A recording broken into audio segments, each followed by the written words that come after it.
everyone, welcome to Frame Trap. With me today, I have an ever-salient panel. Daniel Bloodworth on the end there. Kyle Bosman taking up the middle seat. Feels good to be salient. Ooh.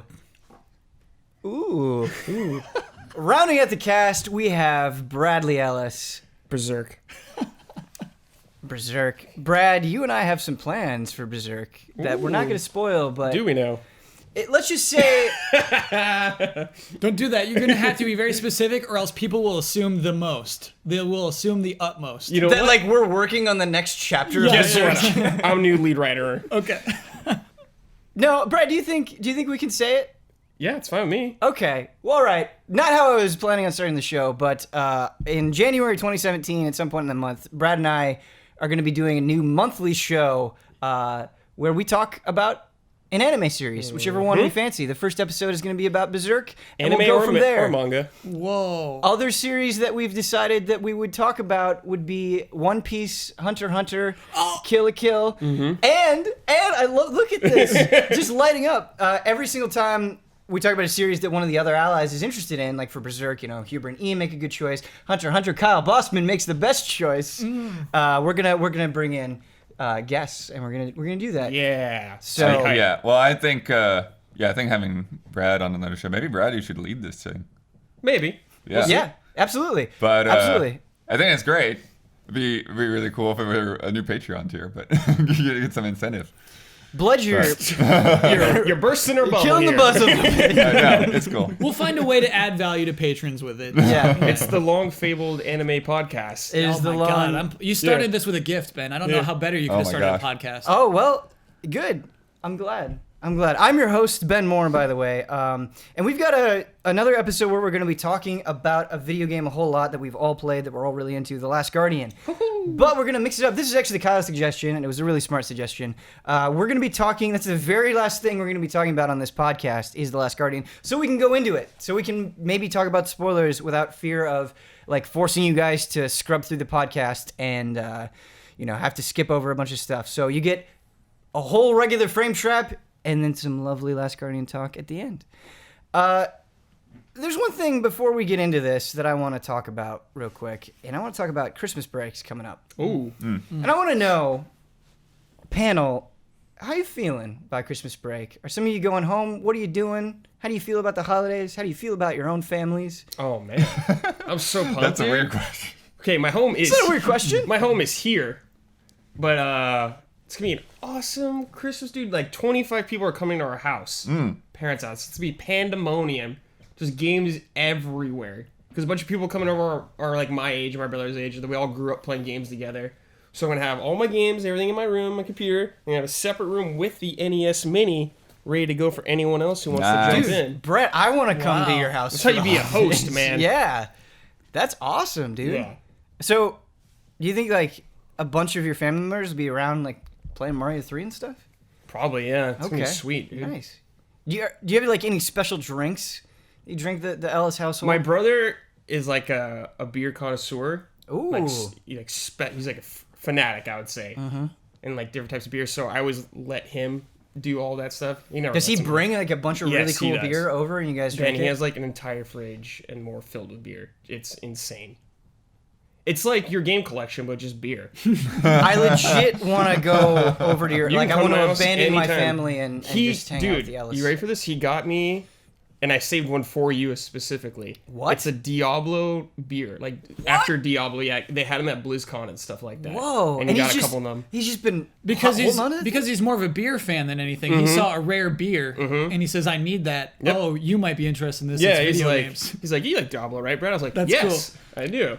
So then I was like, oh, Ben That's Moore. funny. You just made me think about talking about your brother being a connoisseur. And when you're, like, super into things, like you're obsessed with something, you end up using language that you don't realize is bizarre, but normal people, when they're around you, realize is super bizarre.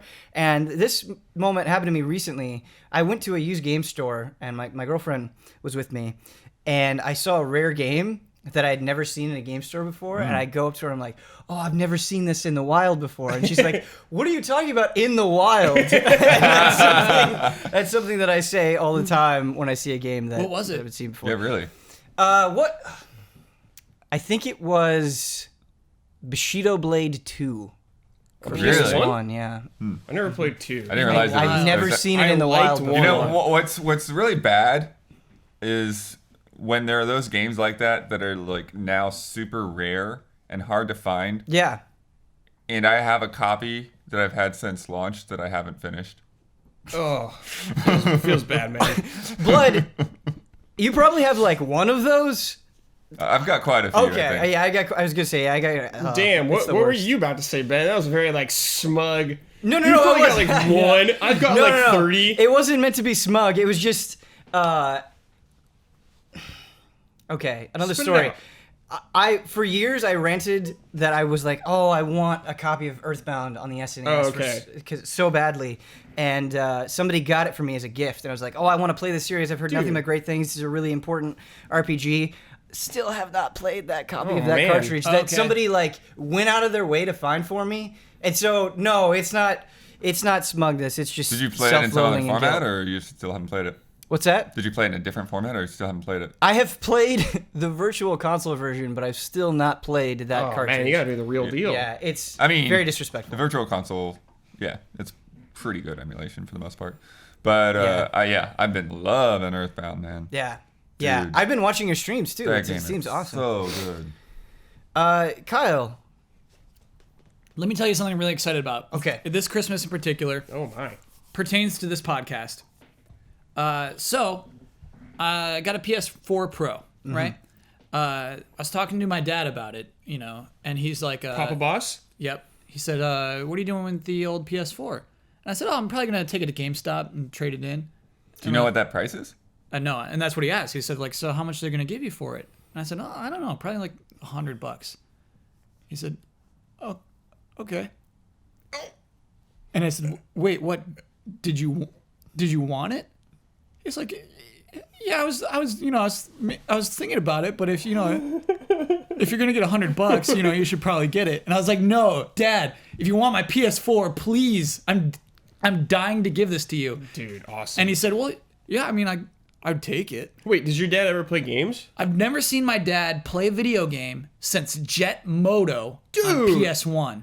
Wow. And we talked about it. I said, like, okay, I'm giving you this PS4. What kind of games do you want?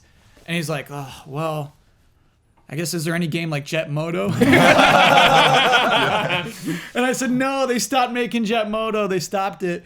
So maybe I'll get him like Riptide GP2. Yeah. Yeah, I thought that's exactly where this is going. Yeah. But he wants racing games. Dude, get him Wipeout when it comes out. Well, Yeah. that's the thing. As I said, like, do you want like arcadey racing games? And he's like, no, I kind of want like serious racing games. So I think I'm gonna give him Drive Club. Drive Club's Oh, okay. good. Yeah, Yeah. sure. Especially now with all the stuff they've bolted onto it. Like, I've got to get back into Drive Club. I don't know what that game looks like right now. And I think that'd be cool. I think, it'll be like that's a game you can put time into. Like that's a good like Dude, that's getting cool. back into games kind of game. I don't know what so else to give him. jealous of you. Yeah, Like, this has not happened for 20 years. you're just gonna be able to call your dad to check in now, and he's gonna give you a Drive Club update. Yeah, Unlock this sweet Porsche. He said he Kyle. doesn't want guns. He said he doesn't want a gun game. So Okay. that takes out a lot. That's like kind of makes him even cooler though. Yeah. That opens the door for just the weird stuff, and I mean that affectionately. Yeah. Yeah. You could throw a little Journey on there, maybe a little Inside. Oh, Journey would be cool for you. Yeah, Witness? actually, those. I are- don't know if that's. I don't know about Witness, but maybe like Yeah. like Unfinished Sworn. like a lot of our parents, I think. Oh, actually he's not would going to get be into an Witness. into Dude, Unfinished Swan. give your dad a shot. I know my dad. Trust in your dad. No. I know Papa my Boss. dad. But anything like a Journey or Inside or Brothers, like anything that you can get through in a night or two, like that. Those are like perfect like parent games. Yeah, I gotta I need something that's like hard and grounded for him though. Yeah. You got to have like that one thing that you can just Shovel keep coming Knight. back to. Yeah, Shovel Knight. Shovel Knight would Shovel be a step. Knight. That'd be a step Shovel up. Knight. Do you think there is any reality where you give this PS4 to your dad, he starts getting into games, he's like, oh, I'm looking for some recommendations. You'd be like, Yeah. let me tell you about Cyber Sleuth. Oh my god. And he's like, hey, how do I get Wargray, man? How do I evolve Agumon? It's not easy, man. Maybe that's a few years down the line. The I fact want to that you ease said into maybe- it. I want to ease into it. Right? Yeah, absolutely. Oh man, and then he starts making the switch. Yes. Oh boy. Yeah. So you know your dad's playing I'm gonna- JRPGs. Yeah.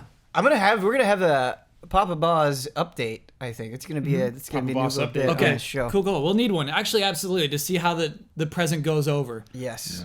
I'd be curious for what kind of games my dad would be into nowadays if he had a system. It's not easy. Yeah. My dad and I, the only games that he would play were adventure games. We played Full Throttle together. Dude, nice. And Siberia. And What is that? so it's I recognize that name. But I yeah, don't it's remember. got the lady on the cover. It's really cool. She goes to this strange place and there are all these automatons there, and she has to figure out the mystery of what's going on. It's cool.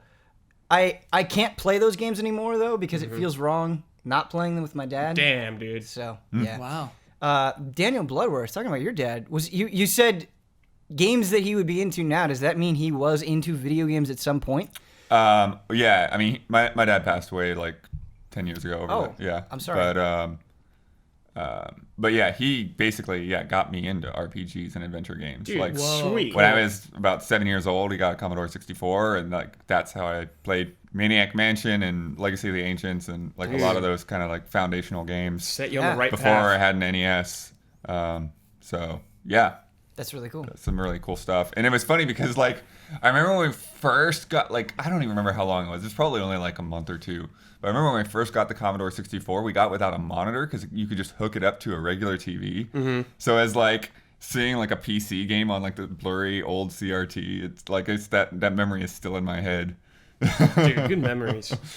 And then like a lot of PC games back then came with these crazy like fold out booklets and newspapers and it's like you're like, what in here is actually a clue? I don't know. What's that mean? What's this for? And like so much of that Maniac Mansion stuff went way over my head when I was 7 or 8. It wasn't like till a couple years later and like Nintendo got Maniac Mansion, like, oh, Nintendo Power, I can actually like beat this game now.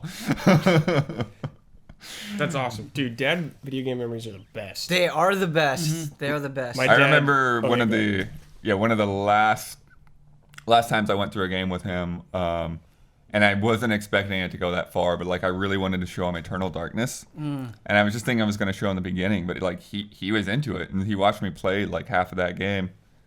That is, I can't imagine a world where I could convince either of my parents to play Eternal Darkness. That's really cool.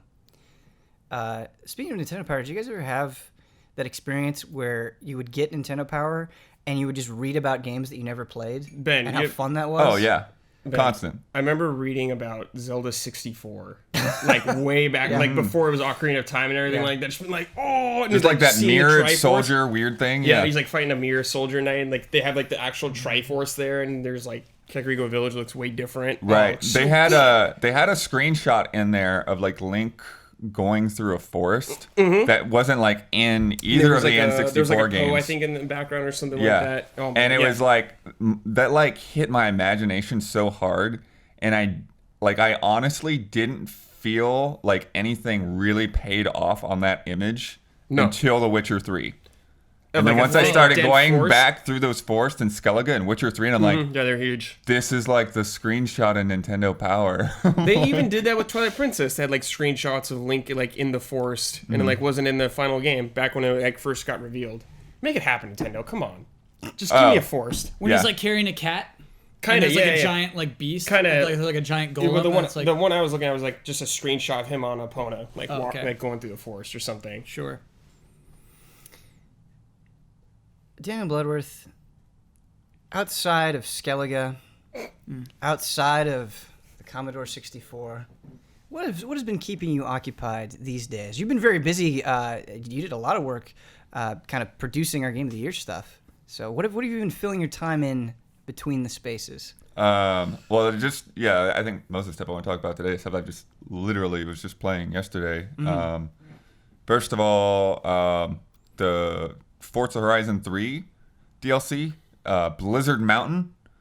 They brought snow to the Forza series for the first time. Ooh, And it's really fun, really crazy. That's the thing. Like, weather always like brings that sort of like intensity because like once you start like getting a blizzard in your face and it's dark and like the only thing you can see is the headlights lighting the way, but then the snow is getting in the way of that, and it's just like you just where is it? And then some guy gets in front of you, and all the snow is blasting up in your face, and you can barely see it. Like I don't know. There's like something about that element that I just really really love. And then, yeah, there's a lot of that in this DLC. They've changed up how like your goals for the races as well. Like they have like challenges, like they're giving you stars. So to unlock more races, you have to earn a certain number of stars. Kind of like I feel like Mario Kart or something, something like that. Yeah, so like every one of them, like the first one is just like finish the race, and then the second star is like win the race, but then the third star has like some other challenge attached to it. So it's like get 20 drifts while also getting in first place. Oh no, I would love if Mario Kart had that. That's really cool. Yeah, I mean, I just mean in terms of stars. Oh, like, sure. I'm thinking there's another game that has this Did kind Diddy of a star Kong Racing system. have something like that? Maybe. The Riptide series has stars. Oh, okay. But yeah, but it can be like really hard to like get like 175,000 skill points or whatever. Yeah. And like also win the race at the same time. Yeah. So it's definitely, it's like it's one of those things where it's like, oh, I can get through these races, but then like I'm gonna come back to this for sure. And then I think they give you some new cars and stuff in there. It's a whole new area. So Can you just drive to it from anywhere, or does it load no, in? you go to the airport. Oh, okay. Because, it doesn't make sense to, like, drive up into the snow necessarily. Yeah. So you go to the airport, and then they have a whole big cutscene, and then they drop you off of a helicopter. And you drive down the mountain to the festival site. Is there snow in Australia?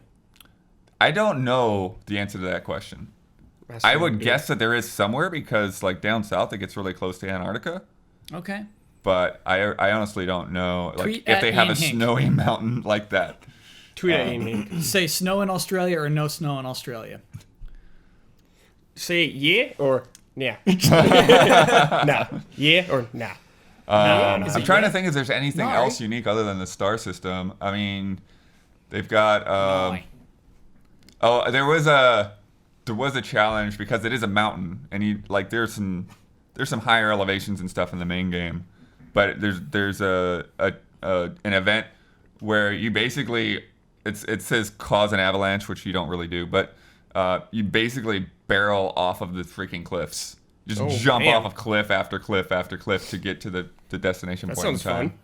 When I saw the video of you trying to get that one secret off on like a tiny cliff island, that was pretty cool. That was cool stuff. Yeah, I haven't gotten too deep into secrets. I think I've got like 5 bonus boards out of like 25 or something like that on the DLC.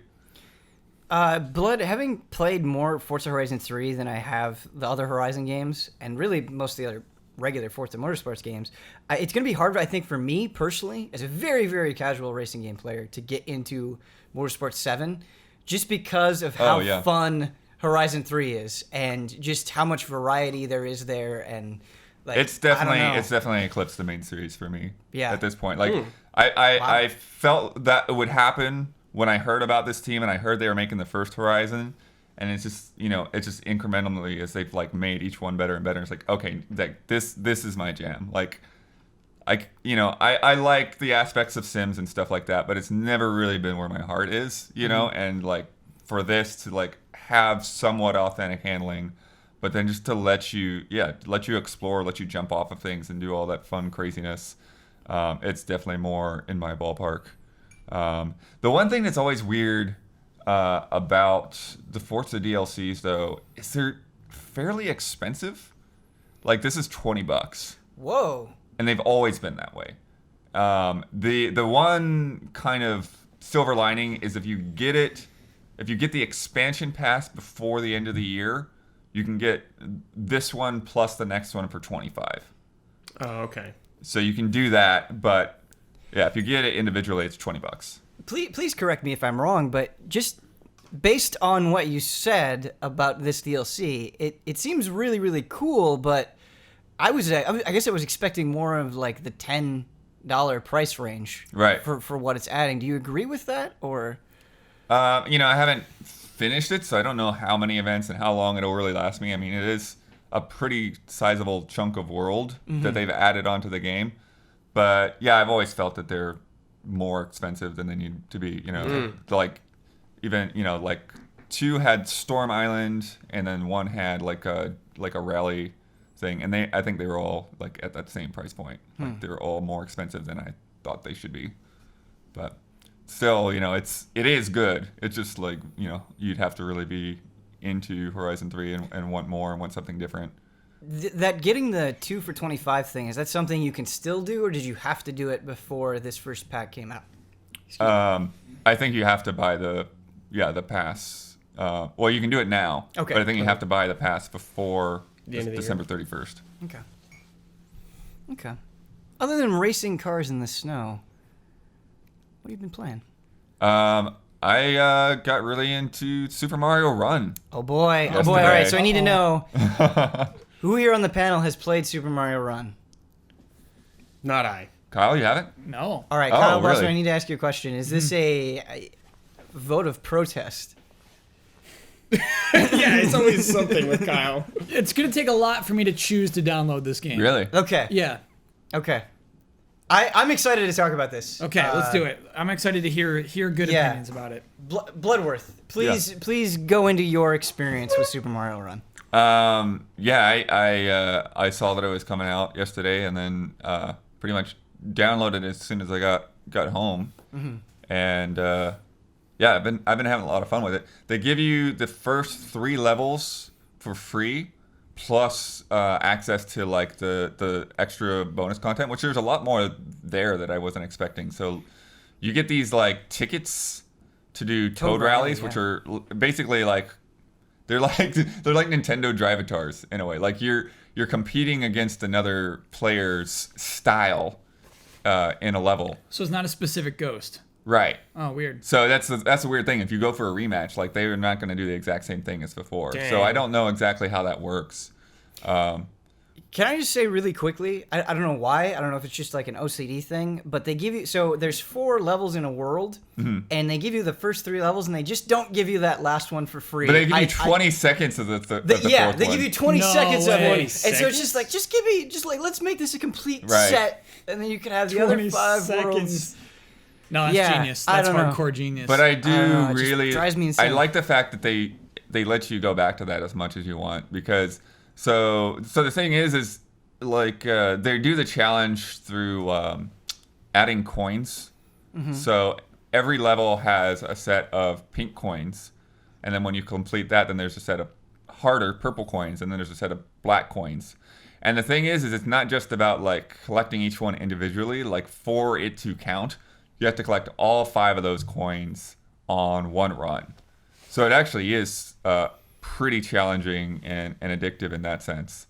And I guess we should talk about the controls, because that's the one thing that's really curious and interesting about how Nintendo has done this, is because like Mario moves forward automatically, and then you basically just like push on the bottom of the screen to make him jump.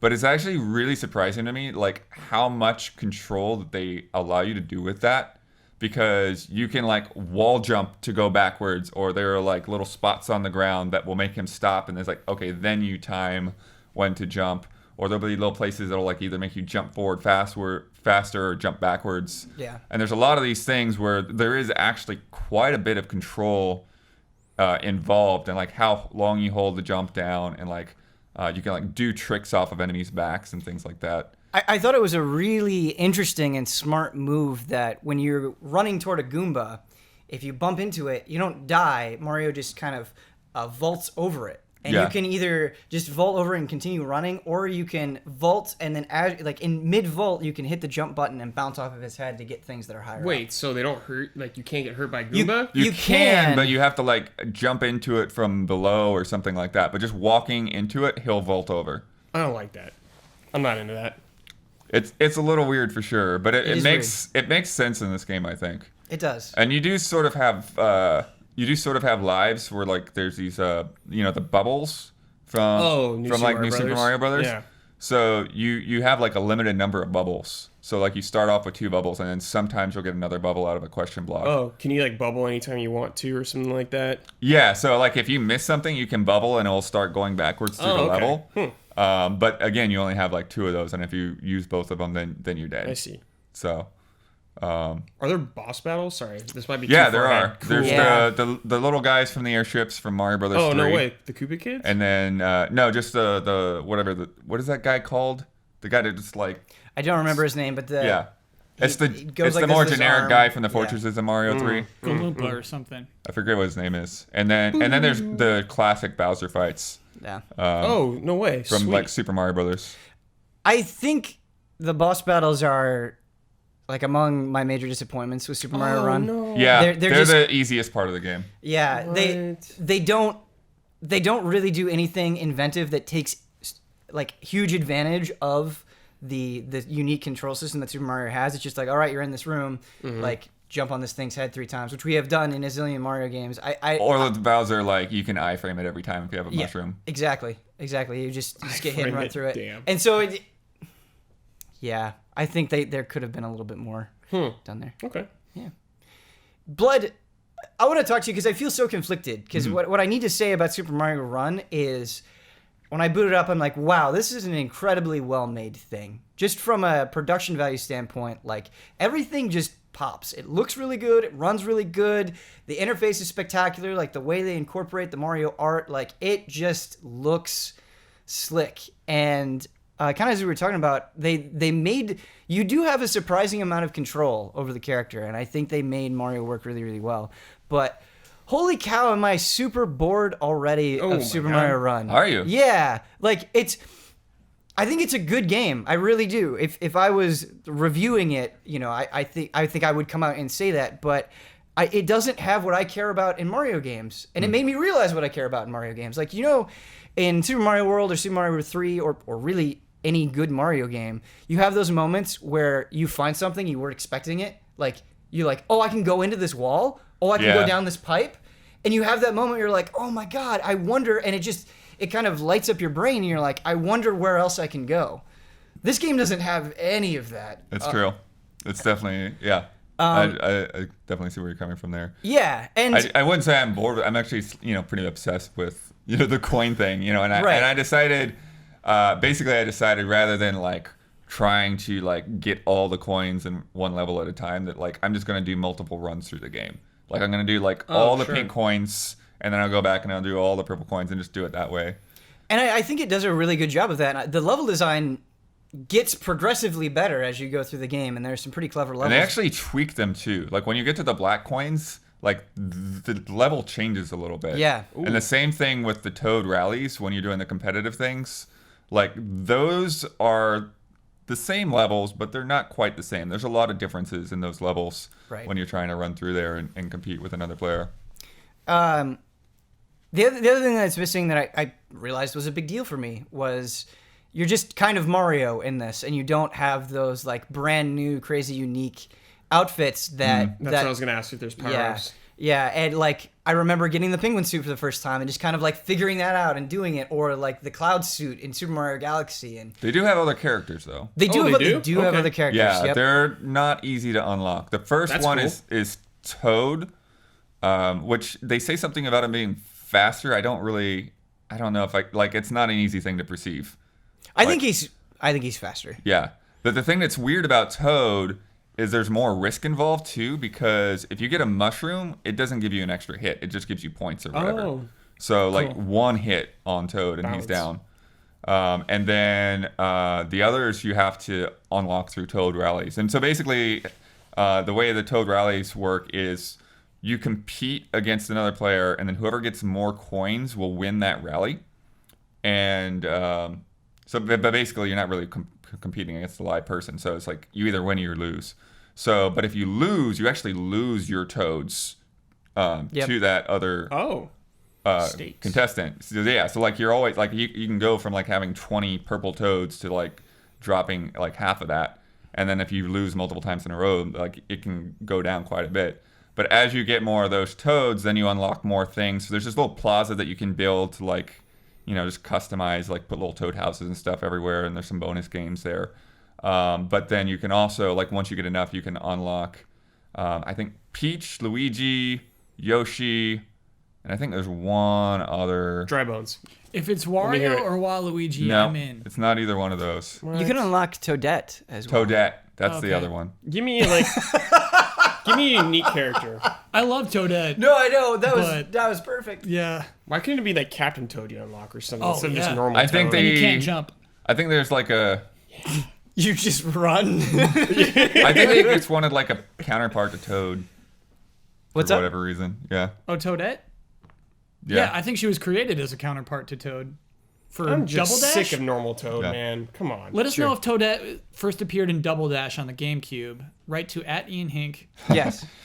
Oh, you can also on the Kingdom screen or whatever, you can tap on the toads and make them make the dumb noises.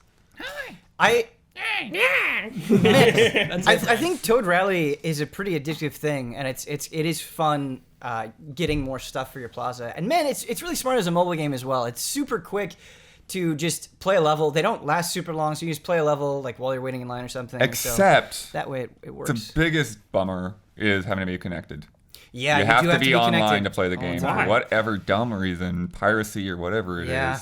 I know that they, do the scores and cloud saves and whatever, but come on. It's not a huge deal for me because I'm not usually in an area where I don't have some sort of connection. But for a Right. lot of people, especially if you're like riding the subway or But something, I'll get the yeah, error it's a big message deal. even when I'm on Wi-Fi and everything is fine. It'll just be Yeah. like, "Hey, you're not connected." I'm like, "Yes, I am." Retry, and it's fine. But it's just annoying just to get that pop-up message. Also, it takes a little bit of time to like get the thing set up, like when you go Yeah. through like the agreement and linking your Nintendo account and that kind of thing. Oh, I bet. And then Well, then it if you want wouldn't to import my link your friends friends, list for some reason. what's up? It wouldn't import my friends. Yeah, list. it doesn't import. Like you have to add friends to the game specifically. Maybe I misread something, but it said failed to import friends list. Oh, really? Or something along those lines when I initially linked. Maybe my there's like a Nintendo account. bug or something that it can't do it right now, and they're working on it. Blood. But if you connect Twitter and Facebook, which I usually don't like to do, but I just like whatever. Yeah, it will suggest people from Right. your social okay. accounts.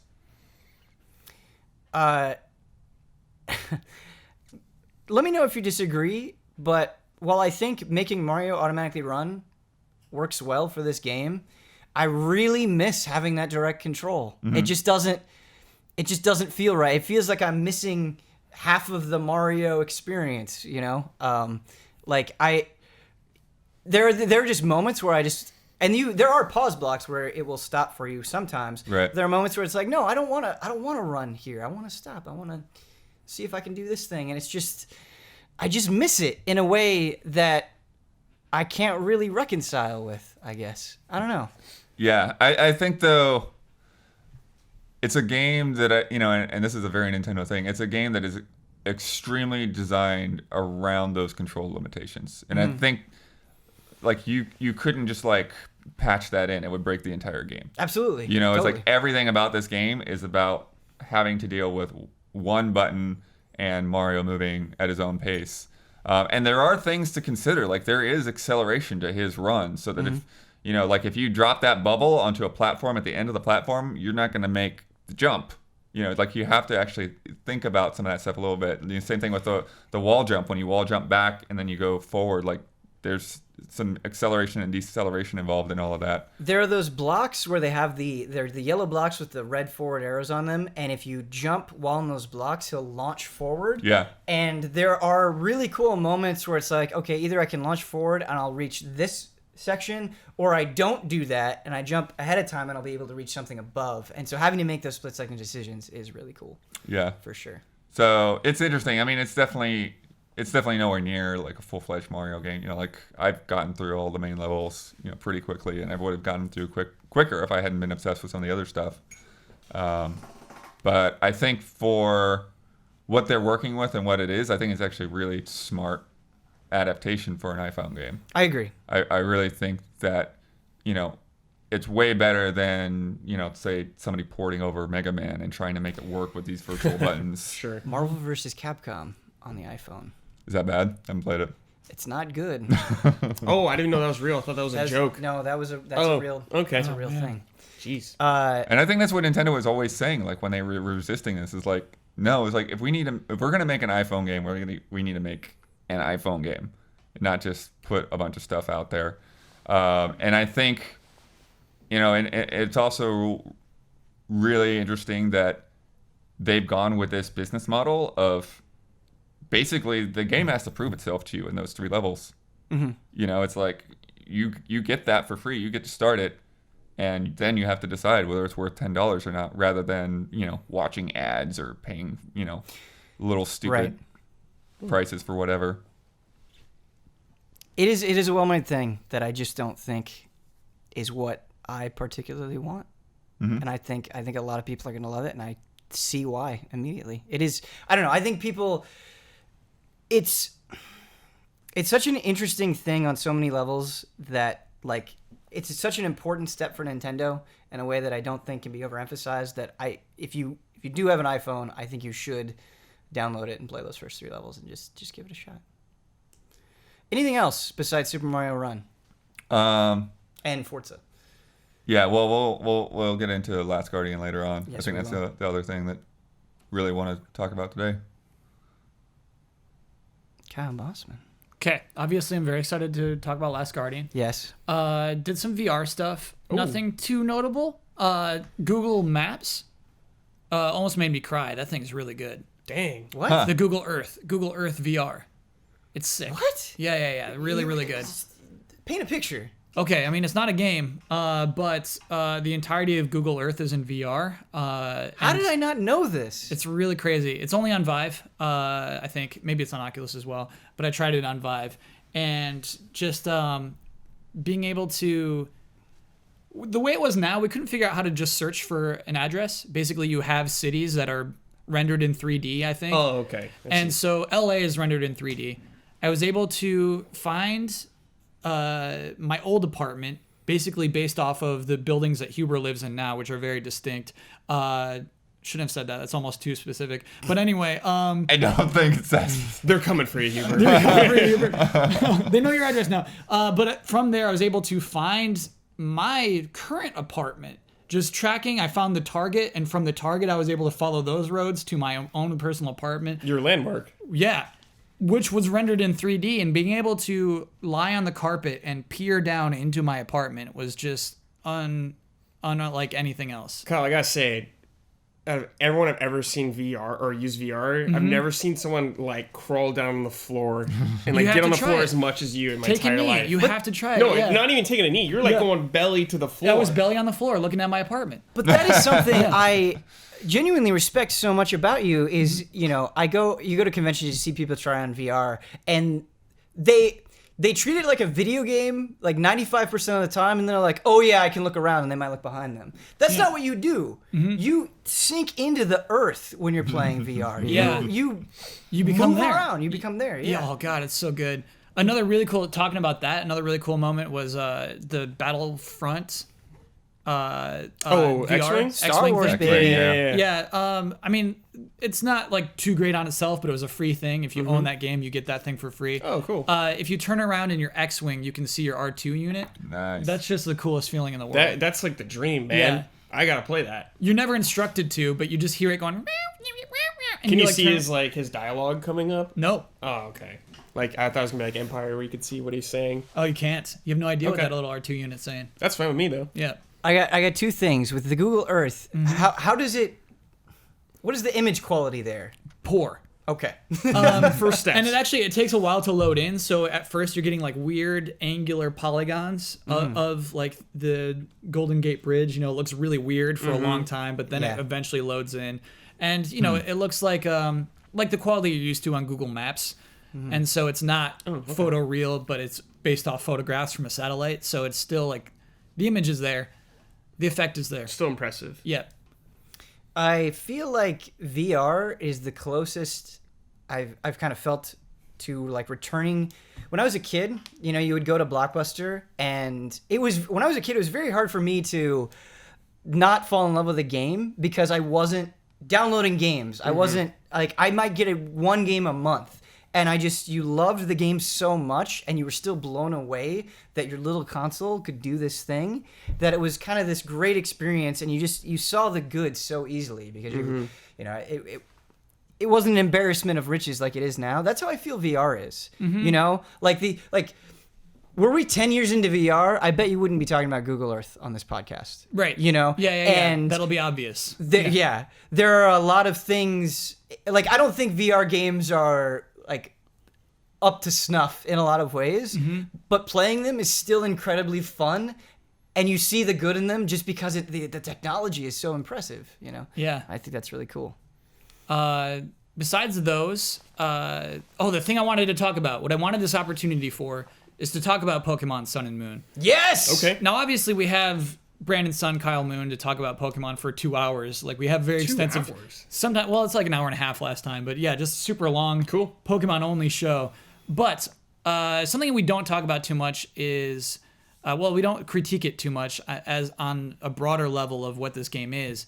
And what I wanted to talk about is we wrapped up our Easy Allies Awards, and Pokemon Sun and Moon is a nominee for Game of the Year.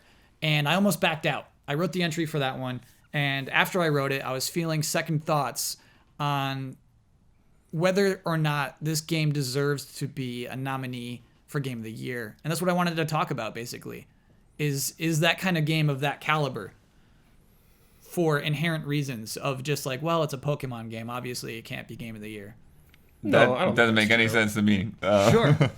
No, Yeah. but I think there are things that, like, the way you described it to me, it was like there were things that you could see Pokemon Sun and Moon doing that it didn't do because it was trying to please a wide variety of people. Yeah. And where are you coming from with that? I think no series has more baggage than Pokemon. They have to accommodate your Pokemon from the Game Boy Advance era. Those Pokemon can still be transferred up into They this still game. do that? Yeah. Wow. And Which is so- impressive. That's I very mean, impressive. through a long chain. It's very impressive, Yeah. but it means they have to keep all of those systems in place still. Right. And so they have to still have berries. They still have to have like the ribbons attached to those Pokemon that they earned in beauty contests from 10 years So ago. they're like peeling a Band-Aid off real slowly. No, with they're this keeping feature. that I feel Band-Aid like- on. They're no, just, like they're gonna eventually rip it off. I don't think but they they're will, just going, Brad. The way they talk about it, they want you to give your Charizard to your grandchildren. When you're ready to die, they want you to say, here's my Charizard. And you're like, I don't want this. That actually- Charizard. Yeah.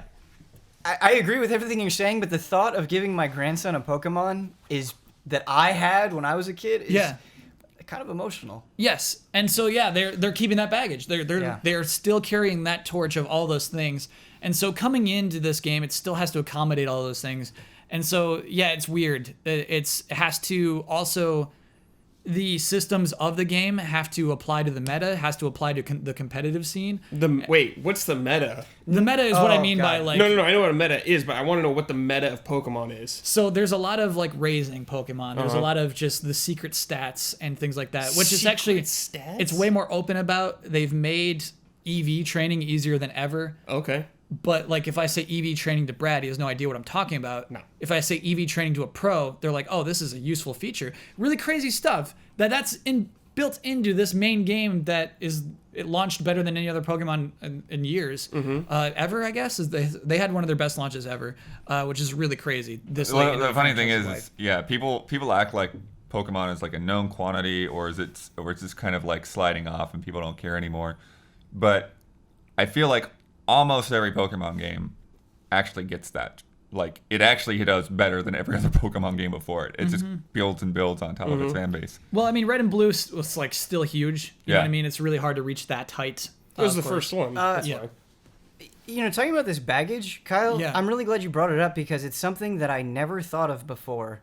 And it is, I think, one of the things that I don't like about Sun and Moon and I didn't like about X and Y and I didn't realize what it was, is, you know, you start up that game and, you know, it's kind of like you take a few steps and they're like, and here's this system. And then you take a few steps and here's this thing and here's this thing. And it's fine. I actually do enjoy a lot of those systems, but... And this, I don't think this is nostalgia. I think it's speaking to what you're talking about. Like in Red and Blue, that wasn't there. It was like, all right, pick a Pokemon. Here's how you capture Pokemon. Go. And there wasn't that baggage. Yeah, and I mean, there's still there's still a lot of things that Jones got caught up on, in Red and Blue. It was interesting for him to go through it the first time and he'd be like, oh, Jones, let me explain those things to you. Okay. You know what I mean? So maybe that stuff was there more than even I remember. In that simplicity, like it still was a complicated game, but yeah, more complicated than ever now. And I get why they have to explain all these things because a lot of them are nonsense. Right. Yeah. Yeah, like why the heck am I feeding my Pokemon jelly beans? Exactly. I think actually a really good example of this is you feed your Pokemon beans and but there's like another happiness meter that like it seems like you're making your Pokemon happy by feeding them beans, but that's not the happiness meter which you get by like battling. There's like a hunger meter, and then there's like the music note meter, and then there's the heart meter. They have like a bloodlust meter. And what's so weird, it is like a bloodlust. And so what's weird is that the beans were implemented to simplify a system that was added in X and Y. And this is what I mean by like there's just too much baggage. And in X and Y, basically if your Pokemon is happy with you but likes you more, it'll start dodging more attacks. One time I had it poisoned, and then because it liked me so much, it became unpoisoned to make me happy. Cool. So it just... The beans are there to simplify that, but the beans obviously complicate it because everyone's saying, "Why do I have beans? Why? Why did you add beans to this game? This game that has already 30 systems beneath the beans. Why add more on top of it?" And so it has that. But there's some things that were chipped away that I did not expect to see chipped away that I'm very impressed by, particularly HMs. So if you don't want to know what I mean by that, HMs are called hidden moves. Doesn't matter. In the original Pokemon game, if the obstacles, the way that was Metroided basically, is you cannot progress because there's a big old tree in the way. And you can't chop down that tree until you have cut, a move taught to your Pokemon through a machine that you've earned. You've earned the right to cut, and then your Pokemon can use the move cut to cut down that tree, and then you can progress. It was stupid because your Pokemon have 4 move slots. It can never forget cut at that point, and cut is a bad move. Yep. And so basically... A quarter of the moves your Pokemon could learn was wasted on this one thing. That's why you gotta put on a trash Pokemon. Yeah, and so you'd have this trash Pokemon, usually called an HM slave, wandering around with you, who would do strength and cut. Yeah, exactly. It sucked. Surf! For some reason, every game after that said, yeah, we should keep doing this. Every game just said, yeah, I mean, that's just what we've done before. Let's just keep doing it. Until Pokemon Sun and Moon, where they just said, oh, that sucked. It took them that long? It took them this long. Whoa! To say, oh, HMs suck. Let's not do that anymore. This game has no HMs. Wow. And it's genius for that. That's great. It's replaced by the system of riding Pokemon, which I love instead. Yeah. Are you serious? I didn't know that. Yeah. Can I ride Snorlax? No. I mean, it's a very particular list. What? Maybe you can ride Snorlax. I haven't ridden all the Pokemon you can eventually ride, Brad. But it's like this emotional roller coaster of Brad right now. Yeah. Let's say like you want to do Rock Smash. You know, like your Pokemon knows the move Rock Smash, and you're permitted to use Rock Smash from the Pokemon League. It's not there anymore. Now you get on a Tauros and ram into rocks, and it breaks the rocks. That's cooler. That's really cool. Yeah. I love it. That's cool. I love it to death. And it's not a move; it's just Tauros. Yep. You just got a Tauros. That's sweet. I dig it. It reminds You me can summon it of anytime. Kirby's Dream Land 2 on Game Boy, where he'd ride animals, and I love that. That's great. Yeah. And so that's an inspiring, despite all the baggage, despite all the things that it has to do that it did before, that they are rethinking things, that they rethought gyms. There's no gyms. I love that decision. Oh, Yes. okay. Yeah. Go ahead. I love that decision because I feel like they actually use the no gym space in a creative way. Yeah. Like they make each of those challenges feel unique. And while I don't absolutely love all of them, I'm interested because it doesn't just feel like, all right, well, I'm at, like when you're at a gym, you would know exactly what to expect. Like I'm going to go in, there's going to be like a light puzzle and I'll fight some guys and then I'll fight a leader. Whereas here, going into these challenges, I don't actually know what they're going to ask of me. And that's a cool feeling. Yeah. That's cool. What challenges have you gotten up to, Ben? I'm at the 3rd challenge. Okay. I'm not very far. Is that the water one? I think so. I haven't done it yet. Oh, okay. I'm just All right, like all right. I'm just like Spoilers. up You're there. right. Yeah. I guess all that stuff's in Brandon Sun, Kyle Moon anyway. But I wanted to talk really about like if this is a kind of game that can be a game of the year. Because to me, like it's a little silly. When I was looking at the top tier of games that we were nominating, Right. when I was looking at Uncharted 4 and Dark Souls 3, it's not at like that level, obviously, to me. I love the game with all my heart. Right. But to me, there's just a little too much goofiness and distractions and things like that. Where hey, it's a great product that appeases its fans, but I don't know if it's a great game. And I wanted to talk about that with you all.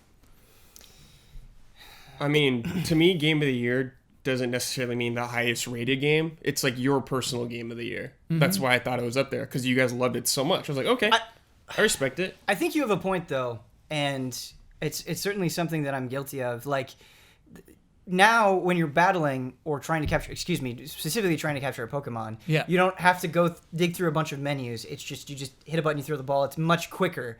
And it's like, thank you for doing this. And I feel like I'm so happy with Pokemon for doing this. But then when I take a step back, it's like, well, this should have been in there a long time ago. You know, this should have, this little convenience thing should have been added way beforehand. And just like now that it'll show you, like in X and Y, you couldn't see while you were battling what exactly your moves did. Yes. Now you can. And it's like, oh my God, thank you, Sun and Moon, for delivering me from this hell. But it should have, like, why is it taking this long? But I think about this episode a lot, Kyle. I think about the episode that you did about vibes and this sort of intangible thing. And I do think Pokemon has a lot of intangibles. And I'm not necessarily saying that compensates for what you're talking about, but there is a feeling that you get with Pokemon. There is a pace that Pokemon establishes that nothing else has, that I still think has a lot of value. You know what I mean? Yeah. Like, being in the Alola region feels good. Yeah. And that's important, I think. It was the first 20 minutes into Pokemon where I had been playing Dragon Quest VII up to that point, and then like I got Pokemon. I said, "Oh, I'm never going back to Dragon Quest VII," and I think it's vibes. I think it's totally vibes. Sure. Yep. And I think it's that. It's just Nothing like wrong with that. Yeah, I put like I think 20 hours into Dragon You Quest. gave VII. it a fair shake, man. Yeah. You did your part. I got my money's worth. Even I Yeah. played a game's worth of that game. I'm never going back. It's all Pokemon from here out, baby. Yeah. It happens. So since I've been on Pokemon for a long time, I'm hearing about all these features you guys are like, why was this in the game? That means when I eventually play, when it makes the Switch, Yeah. I'm going to play when it's on Switch, if it is. And here's the thing, Brad. You're gonna lose fights. I love it. I want Yes. to lose. I love losing fights. Yes. That's so cool. 'Cause Yes. That's been a complaint that Brad and Huber have had for a long time. Too easy, I never lose fights. Yeah. You're gonna lose fights in this game. Yes. Good. It's cool. Oh, man. When do I start losing fights? Probably around now. Probably Okay. around this third All right. challenge, man. I really want to lose some fights. The totem fights get hard. Okay. The kahuna fights are kind of just Kahuna fights? Yeah, kahuna fights to me are just kind of like gym battles. To me, the kahuna fights aren't that hard, but the totems get like weird and hard. I feel like I'm ruining the experience for myself, Kyle. I do something that no one should do. Oh no.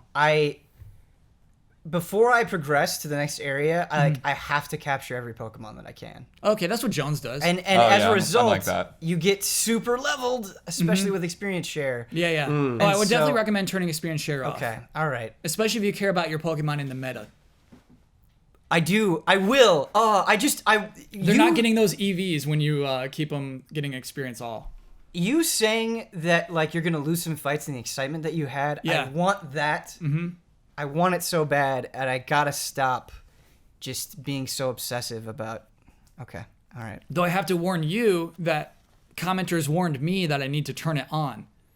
What? They said, Oh. Kyle, I get what you're doing. Late game, you're going to need experience all on because it gets super hard late game. Cool. Yeah. Pokemon can be kind of a crippling game. Yeah. Where you were talking about all of those systems. There are a lot of times that I'm playing Pokemon and I just get so anxious and I'm like, what if I'm missing something? Yeah. Right. All the time I get that, and it really freaks me out. And that's And why you're catching all those Pokemon. I'm catching all this Pokemon. I'm trying to Yeah. cover all my bases. Well, and well, that's the thing too. Like, yeah, I think the most time I put into a Pokemon game was Silver, and Nice. I never beat Silver. I put like hundreds of hours into Silver, but I never beat it. I was just so into catching Pokemon and and leveling up my Pokemon and managing my Pokemon. I didn't really care that much about progression in terms of story. Whoa. Damn. So yeah. Hardcore. Hardcore indeed. In it for catching Pokemon only, man. Yeah. I can respect it. Kyle, Yeah. Do you have anything else? That was it. Those were my 3. Kyle, that was really good. Yeah, that was sick. really Kyle, good. That got Kyle. me actually like more excited for Pokemon. Yeah. I mean, I'm not gonna play it on 3DS, but Okay. on Switch, Yeah. I'm more willing to.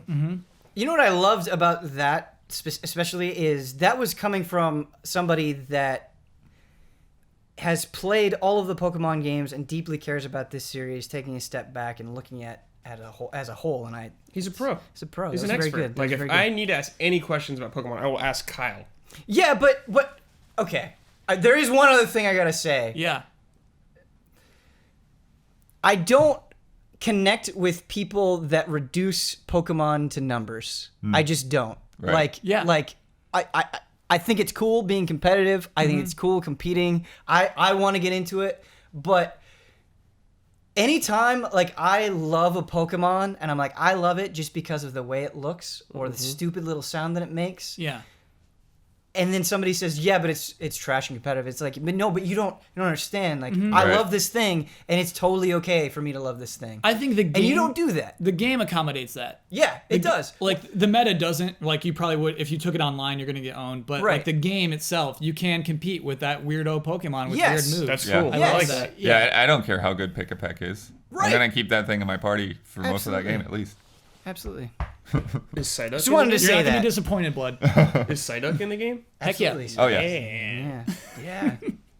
Brad, there are old Pokemon who have like weird new twists on them because there's a regional Really? difference. Wait till you see Muck. I don't remember. Is that the slime dude? I don't remember. Okay. Yeah, they take garbage old Pokemon and make them interesting. cool. That's really like a cool, Mike actually. Huber Pokemon. Yeah. No, I don't think he would like Muck. Like he likes any like weird like slime. Yeah. Like he likes Garbodor a lot. Just like a weird like trash monster. He really I likes. love Garbodor. The purple crab that boxes, Oh, the Berry Protector. I think that guy sucks. I don't like that Pokemon. I don't like that Pokemon. I'm sorry. Oh my God. Sorry to any fans. That of is not what I expected to hear. Yeah, I don't. Kyle's world destroyed. So Ben, I'll tell you something really exciting to me personally at this moment is I don't know what he evolves into. Oh, nice. That is I don't super know what he cool, evolves into dude. either. Yeah, it's so exciting to not know what things evolve into. Sometimes I hit the jackpot. Sometimes I say, "Oh, you're out of the party," because you evolved into something I don't like. That's You- amazing. Yeah. That's the best way to play.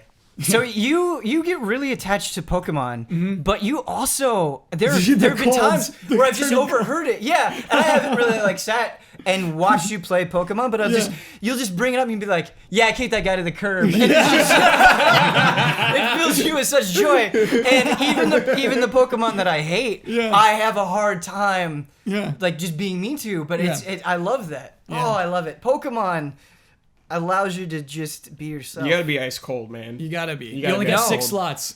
No, I love them all, man. Even the little boxing crab dude that sucks. Like I'm not gonna kick him to the curb. I'm gonna catch Well, him. one thing, I've already decided. Like, I don't know how long I'll keep it going, but like once I get enough of them, I'm totally gonna rock like an all birds party. All birds. Gym leader Bloodworth. Bloodworth. Yeah. I need you to be a gym leader with an all-bird team. That's cool. I can see the character Oh my god, it'd be amazing. And what's weird is like with the dual typing, with the amount of variety in this game, I think you could have a viable all bird team. It's cool.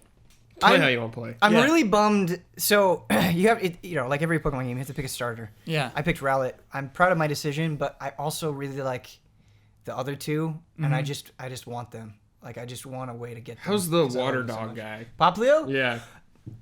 We use this term a lot. We do. Totally justified here. Jolly as hell. Just Excellent. Jolly. the starters, and I haven't felt this way about all of the starters in all of the generations, but I look at them, especially Poplio and Rowlet, and I would say like they just. Yeah, what's Make the me one like a smile. cat? Yes. Litten. That's Yeah. the most Yeah. boring one to me. I think for it's- sure. It's evolution though. I'm so proud to have it on the team. No, I bet it's cool, but like Yeah. as a starter, it's like I could have a sweet owl, this like bizarre water dog thing, or just like a house cat. The house cat I was into. It's more like a wild cat. It is. A little feral? It is. Okay, Yeah. if it's a little feral, maybe. Yeah. But I ain't picking it. Meowth is the house cat. The Is Persian. Sorry, I don't mean to keep up. There are a lot of Pokemon I love. I don't know why Yeah. I'm focusing on the ones that I don't. But the Alola Persian. It was the first. I didn't know about it before I was playing the game. And my Alola and Meowth, I loved. I'm like, Yeah. oh, you look so cool. Yeah. I can't wait to evolve you. And I put the happiness bell on it, and I was like, making sure that I could get it to evolve. And I was so excited. I just went, Oh, it's the team. Oh my! Why are you like that? So, Brad, Old Persian has like a really cool cat face, like a big cat. Oh, that was Meow's evolution, where he was Yep, he looks like a Evolution. mountain lion. Yeah, guy. yeah. Brad, Yeah. can I show you the Alola Persian? Can I get your reaction? Yes. Okay, this on will be podcast? good. I'm This will be sorry good. if Live you, reaction. Man, you I were wish you only saw my listening to face this. when you said Aloha Persian. I was like, Alola, yeah. Alola Persian. It's. I think it Alola is Persian. awful. I think it's different at least. It's not at all what I expected to see that thing turn into. Has They took all Snorlax the ever coolest out of evolved, or is he still just Snorlax is maxed out, man. excellent? What the hell is that? It's just got a big old round, Look at his goofy face. Yeah. He's like a meow. They made him more cartoony. Yeah, they did. But he look at- looks so different. That's the same Pokemon. Same Pokemon. What happened? Look at Except he's regular got dark. Persian. He's dark type now. Well, what happened? Did they explain like evolution or something? No, it's just if an animal. I mean, come on. Yeah. You ruined everything wow. good about Persian. This freaks me out. Look at those cheekbones. Yeah. That's like fan We're fiction unintentionally territory. getting just like deep in our territory right now. And because of that, I do think we have to move on. Oh my We have God. to move on to Bradley Ellis. Oh, okay. What have you been playing? So, it hasn't been that long since I've been here. No. So I like played through Last Guardian through Yep. all that time. Played a little more Overwatch. That Christmas event going on. Yeah. The skins, Brad. Them skins, man. Oh, I cracked so many packs. Christmas skins. Oh yeah. I like those. Oh Kyle. Oh yes, Kyle. And like they redo some of the maps, like this map called Kings Row. It's like pretty much London. They put like snow everywhere, and it made it dig like that. Christmassy and everything. Like instead that of big pushing time. like a normal like payload cart, you're pushing a sleigh. It has Oh, like nice. presents in it and everything like that. Oh man, it's max jolly. And there's jolly Christmas music going. Oh my god, it's so jolly right now. There's music. Like even the music changed. Yeah, like, at least in the loading menu. I can't remember like when you're actually playing in the match though. Can't remember that. This is really good to hear because I've been very painstakingly slowly getting back into Overwatch, and I'm just doing quick play, and I'm like, what? Why are y'all taking this so seriously? Like, Quick play? yeah, like there are just people that like second one of the match are barking orders and being like, all right, you do man. this, and just like dogging people immediately. And I'm like, Ben. there's a ranked mode, you guys. Yeah, Like, I know that. Hey Ben, man, just mute him, man. No, I know. Just I know. give him the mute. It doesn't bother me. I'm not angry about it. It's just why, I don't know. you know. And I'm glad that I get to experience this Christmas stuff now. I mean, yeah, I could understand someone getting like upset, but it's like you don't gotta get on the mic and talk to people about it. Right. Calm down. Right. Right. It's quick play. Yeah. Just say quick quick play. It's quick play. dude. Come Just have a quick play on. right here, man. Have some fun. But dude, Ben, the Yeti skin that I I showed know you. the Winston Yeti skin. Yeah, yeah, it's good. Like Winston, the gorilla character, who's already a 10 because he's a gorilla with like a lightning gun. Yeah. He has like a Yeti skin, man. And he has like some cool like bones on his back and everything, dude. Oh my god, it's 10. Jolly Yeti or Scary Yeti? You want to see? Yeah. Dude, sleuth it up. reaction. Live Let me reactions. sleuth it up. Hold on. I think Okay. I have a bunch of them. Saved. Yeah. Kyle Bosman, if Yeah. Overwatch had a single player component, would you play it? Yes. Okay. That's why I played Titanfall 2 this year. You know what I mean? Yeah. Yeah, I would absolutely would. Can I? Okay. Scrooge McCree. Scrooge McCree's great. Some like Frostfera. Frostfera's great. Santa May. Great. Elf Tracer. Looks like Tinkerbell. Santa Torbjorn. Very appropriate. I don't even know. It's like Candy Sombra. I don't Pass. Know. Yeah, pass. Reindeer Roadhog. Dude, look at the red light on his his gut belly like button. Rudolph. Okay. That's a 10. Okay. This is like whatever, like Icy Reaper. Pass. 10 out of 10. That's a Jolly Yeti. 10 out of 10. He is angry, but there's a jolliness to it. Yeah, then you hear him talking, he's like, hi there. And it's like, it's a 10 out of 10. Yeah, that's a really good skin. And the Nutcracker Zenyatta. That is probably the best. Yeah, how great is that? That's really good. Have you seen the claymation Rudolph story? of course I mean, I of have. course you have. Yeah. Seen them all. That movie is perfection, but the abominable snowman that comes with them. Yeah, it looks like him, It yeah. reminds me of. Yeah. Fun story. My brother's wanted to be a dentist his whole life. Last year Yeah? dental school, yeah. And I would always call him like the character from the Rudolph cartoon because it's an elephant that wants to be a dentist. Yeah. And he like does a song about being a dentist, and I would always just go to my brother and do the dentist song at him. A dentist, a dentist. He loves it though for Brad. some reason. I am so jealous of you. I'm just gonna go back to my family, and they're just gonna bicker about politics, and you're gonna go and sing the dentist song at your brother, and play an NES game. Like, oh I'm my talking god, about Star Wars, dude. It's gonna be, it's gonna be awesome. Feels good, man. Feels good. But I've been every now and then I get cravings. And I'm playing Bloodborne again. yeah. Oh yeah. So I streamed it though. Bloodlust. Nice. Yeah, I had the bloodlust. Did you use the Kirk hammer? I did at the beginning. Yes, I started the Kirk hammer as a Mike Huber tribute. Harder weapon he used for sure early game. That's a late game weapon. So I was kind of struggling a bit. Then I got the Beast Cutter, which I never used before. It's from the DLC. It's like What is it? It's like a. It looks like a kind of like a club. Like, you know, the threaded cane. It's like the threaded cane, but it's like a big club, and it's a strength weapon. So it's like really slow and powerful. So you go boom and like knock guys really far away. But then its alt mode is... Yeah, it's like a club you like whack dudes with and stuff. Oh, it's super good, man. And just like playing that game, I'm just like, oh, it's so good, dude. It's so good. Brad, I need to make a confession about Bloodborne. Let me hear it. And sometimes this happens, and it's the weird thing about covering games, where I think sometimes you're reviewing a game and you're kind of in the moment, and you are obviously looking for the flaws, and you're like, oh, this could be better. There's some frame rate stuff here, and Oh, sure, I don't yeah. like this particular area. And, you know, I think that comes across when you're reviewing it. But then when you've had some time away, you get to see the broader picture. And I'm reaching a point where, like, Bloodborne has sort of transcended all of those little issues that I once had with it. Yeah. And I hold it in such high regard now. Like, it's becoming maybe my favorite of that, you know, From Software. Oh, it's mine lineup. for sure. Like, the environments, the design of those characters, like, there are just It's a images gem. that stick with you. We don't deserve it, man. It's too good. Well, We I don't think deserve I it. think one of the things about it too is that, you know, even though like the character design and everything in Dark Souls is really different, it's still in a lot of ways it to an outside observer it looks kind of generic. You know, like it just looks like some knights and some zombies or whatever. Sure. You know, whereas like Bloodborne, it like immediately has like this character and this style to it. You know, like every guy walking down the street doesn't look like just a dude. Like he's, you know, got this exaggerated frame. You know, like everything about it like has a feel that you can connect to, and it's like, yeah, that's Bloodborne. Nothing else looks like Bloodborne. That's right. That's right. Some of the stuff that sticks to me is the interiors, the school, the lecture halls. Mensis. God, that's creepy. Oh yeah. Man, there's just some environments that stick to you. It's much more horror focused than I would say Dark Souls is, which I appreciate a lot. And the way people talk to you is really important, you know? Where just when somebody laughs at you in Bloodborne, like I remember having conversations when I was first playing through it. It was with Huber, I think, specifically.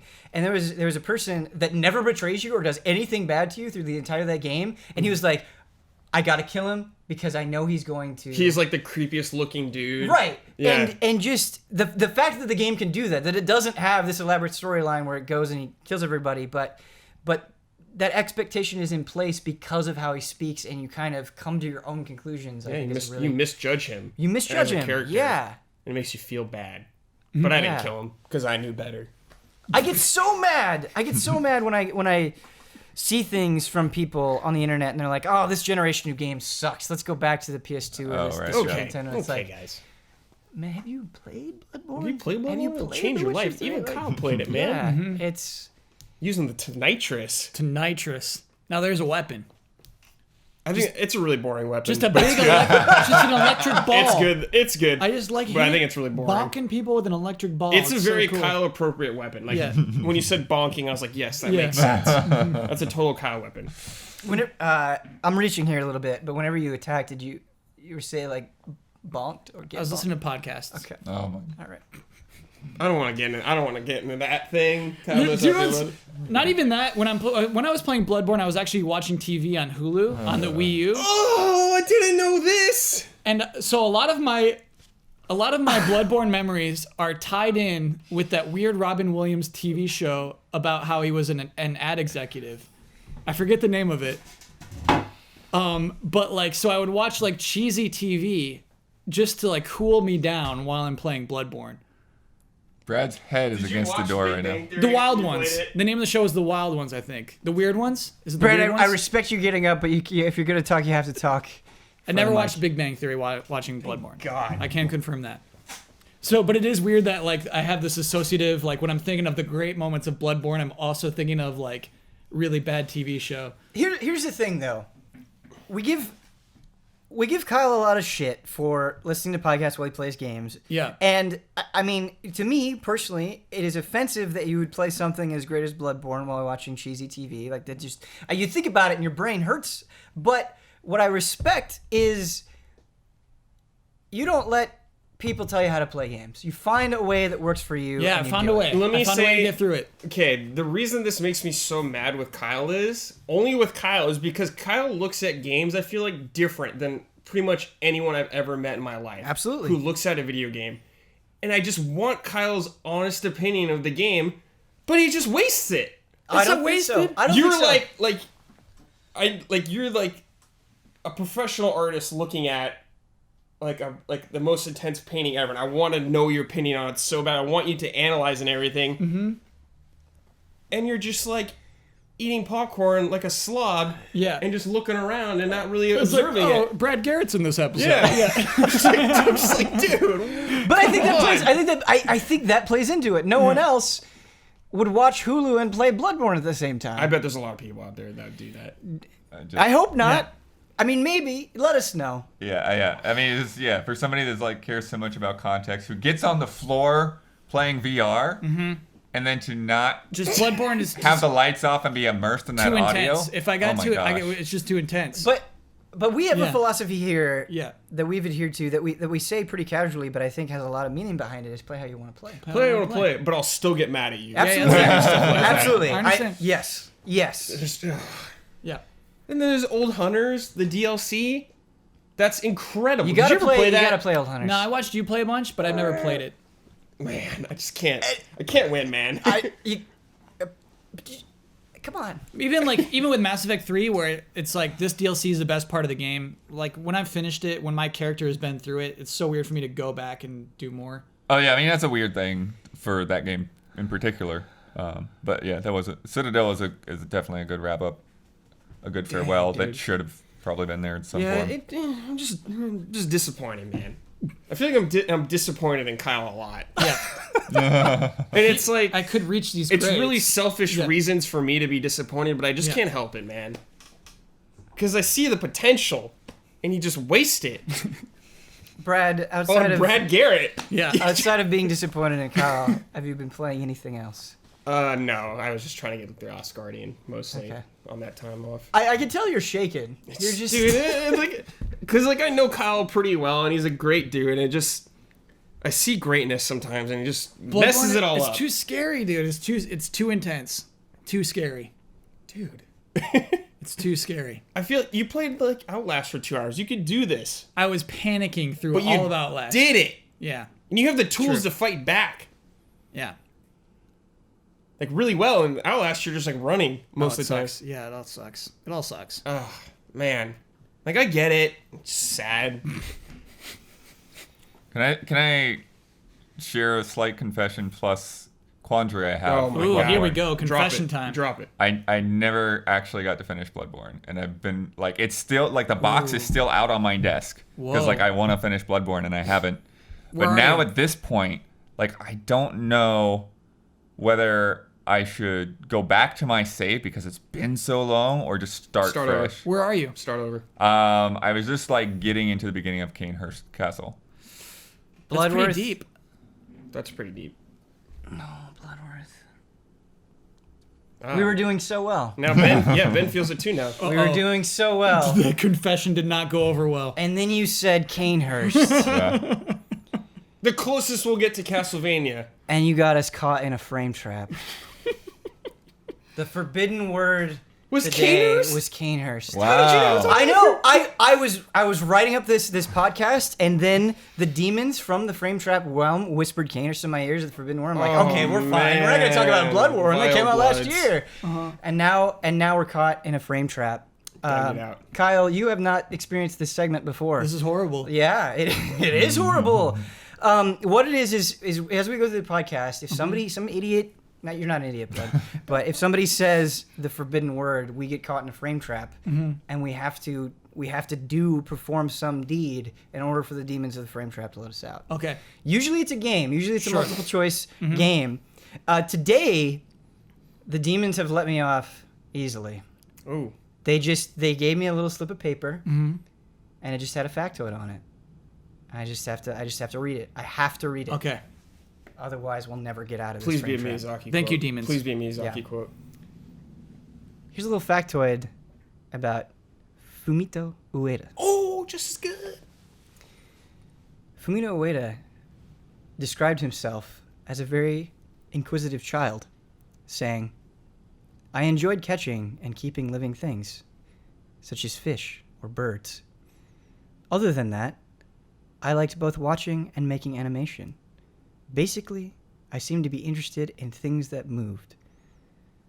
Among his favorite subjects in school was art, a discipline which still plays an active role in Ueda's life, and which under different circumstances could have led to an alternate choice of occupation.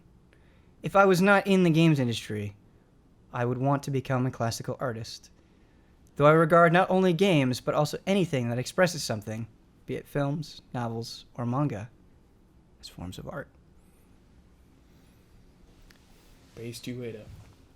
That's it. It's just a little. Can I little just slice of say Ueda's how life. much of a blessing it is for me to have a Miyazaki game and Ueda game in the same year? Never happened. This is like 10 years of my life just culminating in like 1 year. Mm-hmm. It's been a hell of a year, man. Ugh, I feel so You happy. can't complain. I can't complain, dude. So are we out of the frame trap? We made it? We're not out of the frame trap. There's one other God. step Oh, Okay. God. that we have to do. And Bloodworth, once again, I'm going to put this on you. You have to come up with a fighting move that you think will be powerful enough to get us out of the frame trap. I think I'm gonna have to go with the jumping knee into the chest. Okay? Is this a tiger knee? Yeah, Okay.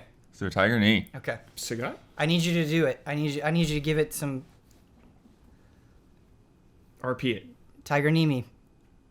I'm not sure exactly how. Well, No, don't. man. Not me, actually. gotta RP but it. You gotta RP it. You gotta RP Otherwise, we it. can't get. Whatever happens, blood. I think maybe I'll express it vocally. Nope. Stand up. I need to see that knee out. Blood, we're I gonna don't be know how caught in I'm this gonna frame do- trap. We need to get out, Blood. What? This gotta move get out, man. Needs to be good enough to give it, like, it could potentially not be good enough. Is it even gonna show up on camera? I don't know. It's not about the camera. Yeah! Thank you. There we go. The demons were closing in on our souls, and now we are free. Feels Move good. on. Good work, Blood. Sacrifice mark, dude. I can talk about, now that we're saved, what I've been playing. Kyle, you were talking about Dragon Quest 11. Or not 11. Whoa, 7. I just want Dragon Quest 11. Ben's been playing 11. Yeah, no, I want to talk about Dragon Quest 7. Okay. And there are a lot of good things in Dragon Quest 7. There are a lot of things I really like. I like the way it looks. I think they do. We kind of talked about this in the Game of the Year stream, but I think they captured Toriyama's art style in a really cool way. I think it looks much better than the horrible looking, not horrible looking, but disappointing PS1 version. There's also an interesting thing that it does that I really like in RPGs, where it's really more about these little individual stories that don't last very long at all. They go very quick. And so what it is it's called Fragments of the Forgotten Past. And you're going along, you're collecting these pieces of these colored tablets. And you go into this shrine, you put these colored tablet pieces onto a pedestal. And when you complete the tablet, you are transported to an island in the past. And there's something going on with this island. They're under some problem. So you go to one island, and everybody's been turned to stone. And you have to figure out what happened and why, and you need to see if you can make it better. In another island, everybody's been turned into an animal. And you have to figure out what's going on with them. And there's usually some monster that's causing it, or some sort of natural disaster, something like that. And Just remember the animal one. the animal one is so good. I think it was good. What did you take away from it? Can we ruin it? don't ruin it. Is Okay. there a surprise that you're talking about? Yeah, all right. exactly. Yeah. I don't want to ruin it, but it's neat because then they go another extra step where it's like, okay, you solve the problem. You go back to the present, and when you go back to the present, that island has appeared in present time as well, and you can go and see how things have changed, like how your resolution either fixed or at least changed the situation that was going on with that island. And it's really cool. And just, it's such a simple thing, but having the enemies appear on the screen and being able to avoid most fights is just so nice. But I have some problems with Dragon Quest VII that I have not been able to get over. Lay it on me. And it's making my playthrough kind of drag. Oh no. Game is slow. Just yeah. like agonizingly slow. And it's slow in a lot of I different think you ways. go like the first hour and a half to 2 hours without even getting in a battle. Yeah, there's that, and like I still don't have the vocation system yet. Which I Is that think the job system? yeah, it's basically the job system, and it's tough because combat I think right now is just too simplistic. You know, I have a few spells that I can cast, and other than that, I'm just attacking my way through every single fight. There's not a lot that I have to think about. And I'm like, oh man, if I had that vocation system, I've had that another layer, maybe it would make this a little more interesting.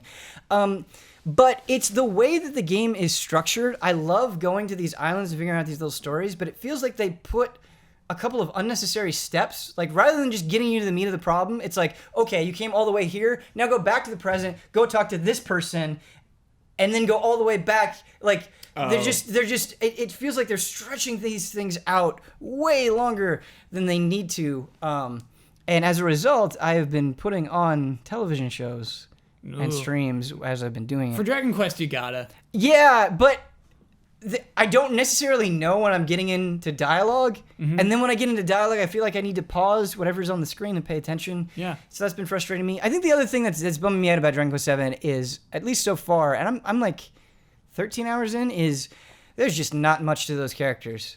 I think they're fine and perfectly likable, but yeah, you're going along with Kiefer, he's a prince. You're going along with Maribel, who's kind of Childhood friend.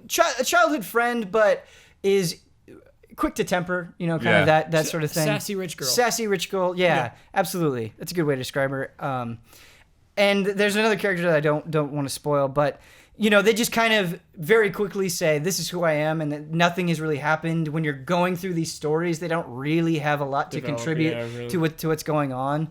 And so they sort of just feel there, and maybe that'll change as I keep playing. I hope it changes. It's a very long game. Yeah, it hope is. they do that. It is a very long game, but it's just not like this. It's no Dragon Quest VIII. Right, and I think that's kind of the ultimate point that I want to get to here is I'm enjoying it, but I'm enjoying it because I've already played a bunch of the other Dragon Quest games, and there's enough Dragon Quest in it for me to kind of go through it. But this is the game that just came out on 3DS, and it's like, man, I would not recommend this to first timers. Like, I don't think this paints an accurate representation of the highest highs of Dragon Quest. It's like, go play 5, go play 8, which is coming out in January, by the way, on 3DS.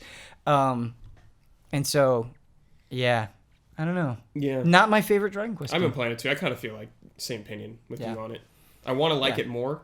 Like, I want to like it more, right. you know? I'm ready. And it's one of those things where, because it's such a long game, I could see myself maybe a couple more dozen hours into being like, oh, okay, this is really clicking now. Sure. But just getting to that point has been a little tough. Is it worth it to go through that much? There is one thing that I do really love that I have no reservations about that I think is awesome is at a certain point you meet this girl and she's like, hey, I'm sympathetic towards monsters. Bring some monsters back.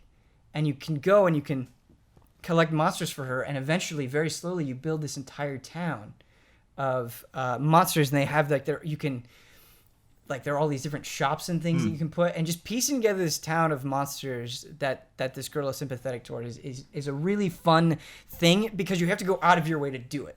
It doesn't just happen as you're progressing through the story. You have to find these creatures and bring them back. Does Huber know about this? I don't think Huber knows. Huber's not into it. Huber has said this game looks disgusting. Yeah. I don't know why he thinks it looks disgusting. I don't get it either. I don't get it. He loves 8. He hates that. I mean, 8 looks better, of course, but it's like based off it.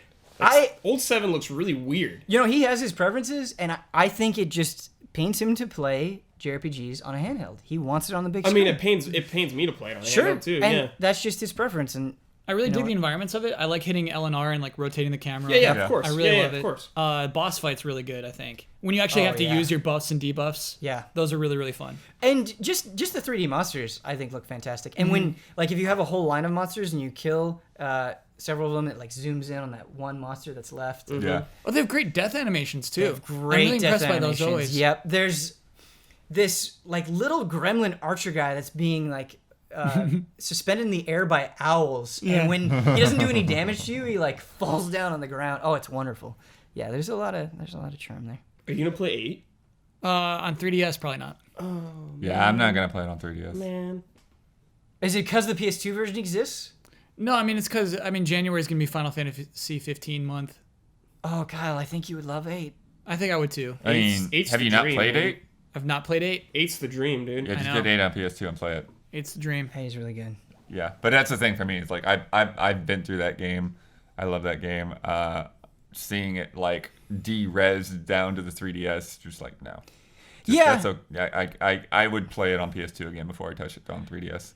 It's just the new stuff Yeah, that I'm new- interested new in. New playable content. characters, fleshing out the main story, the main character's background a little bit. That's great. Yeah. I want to see that stuff. I want to see it.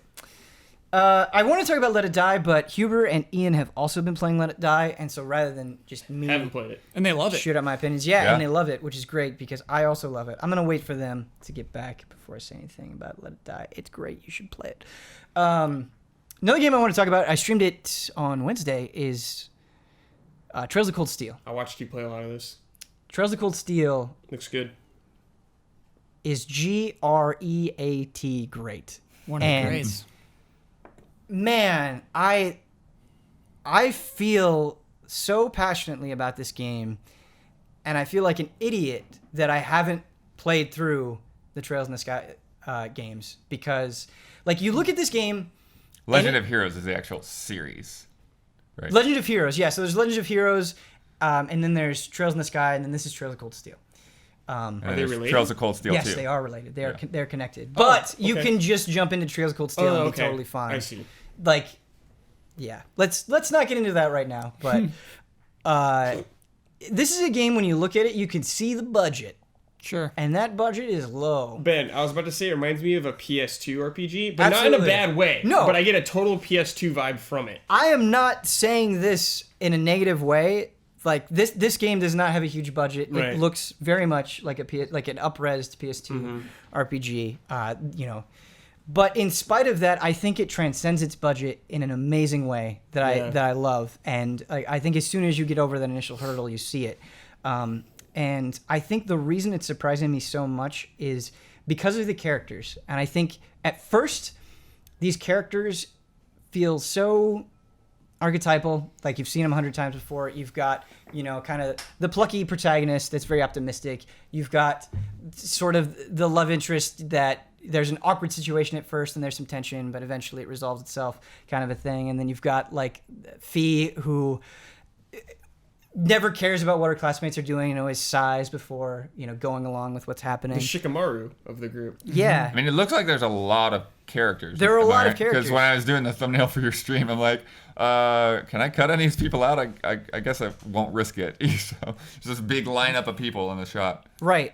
But I think what makes Trails of Cold Steel work, and we were talking about Dragon Quest VII, where it's like you have these characters kind of going along for the ride, but they're not necessarily really adding anything. Trails of Cold Steel says, no. Don't make up your mind just yet. We're going to give you so much space where you'll just have moments in the game where you're not rushing off to an objective or getting something where it's just like, you can do what you want here. You can go hang out with this person. Do you like this person? You like the way they look? You like the way they sound? You like something they said? Go hang out with them. Figure out their story. And the way that those stories develop and what you learn about them, they transcend their archetypes. And because the game gives you enough space to bond with them, you get attached in a really, really, really cool way. Much like Persona and Social Links. But even beyond that, a lot of the shopkeepers that you're talking to have stories, and as you do things with them, and as you go to their shop and you figure things out, they're developed. They matter in this world. They're not just a character that is there to sell you things and serve a function. They have a story and a history as well. And so, like, Trails of Cold Steel has tremendous world building.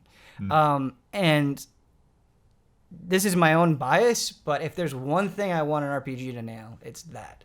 And once it sinks its teeth into you, it's fantastic. And it's the little things as well. The soundtrack is fantastic. Like, I can just listen to that soundtrack on its own. And the localization, I want to give a special nod to. And I think this is something that perhaps a lot of people miss, but localization can make or break a JRPG. Yeah. When you have a game, when you like, it's so reliant on text. There's many different ways you can go. You can just be like, okay, this thing is that. And Nintendo also often does a great job of this. In Trails of Cold Steel, you can see the localization being applied to, like, these characters will say phrases that you probably wouldn't hear in Japan but make sense in America, but it doesn't feel forced. It's like, all right, we're going to mix this around and have this character sound like a human being. You know, we're not going to make them sound like they're coming out of Google Translate. And I appreciate that so much. Yeah. It adds just a little extra layer of warmth to everything that's going on. So props. Who makes this game? Falcom. Okay. Also famous for the E-Series, which I have woefully neglected. Actually, it's a good point because when I was starting up Final Fantasy 15, which I've just barely started, I'm still in the beginning area, but I was like, had this dilemma. I was like, okay, do I want to go with the Japanese voices or the English voices? And I went back and forth for a bit, and then I went ahead and went to English. I had the little Huber voice in my head about, like, the creator's intent or whatever.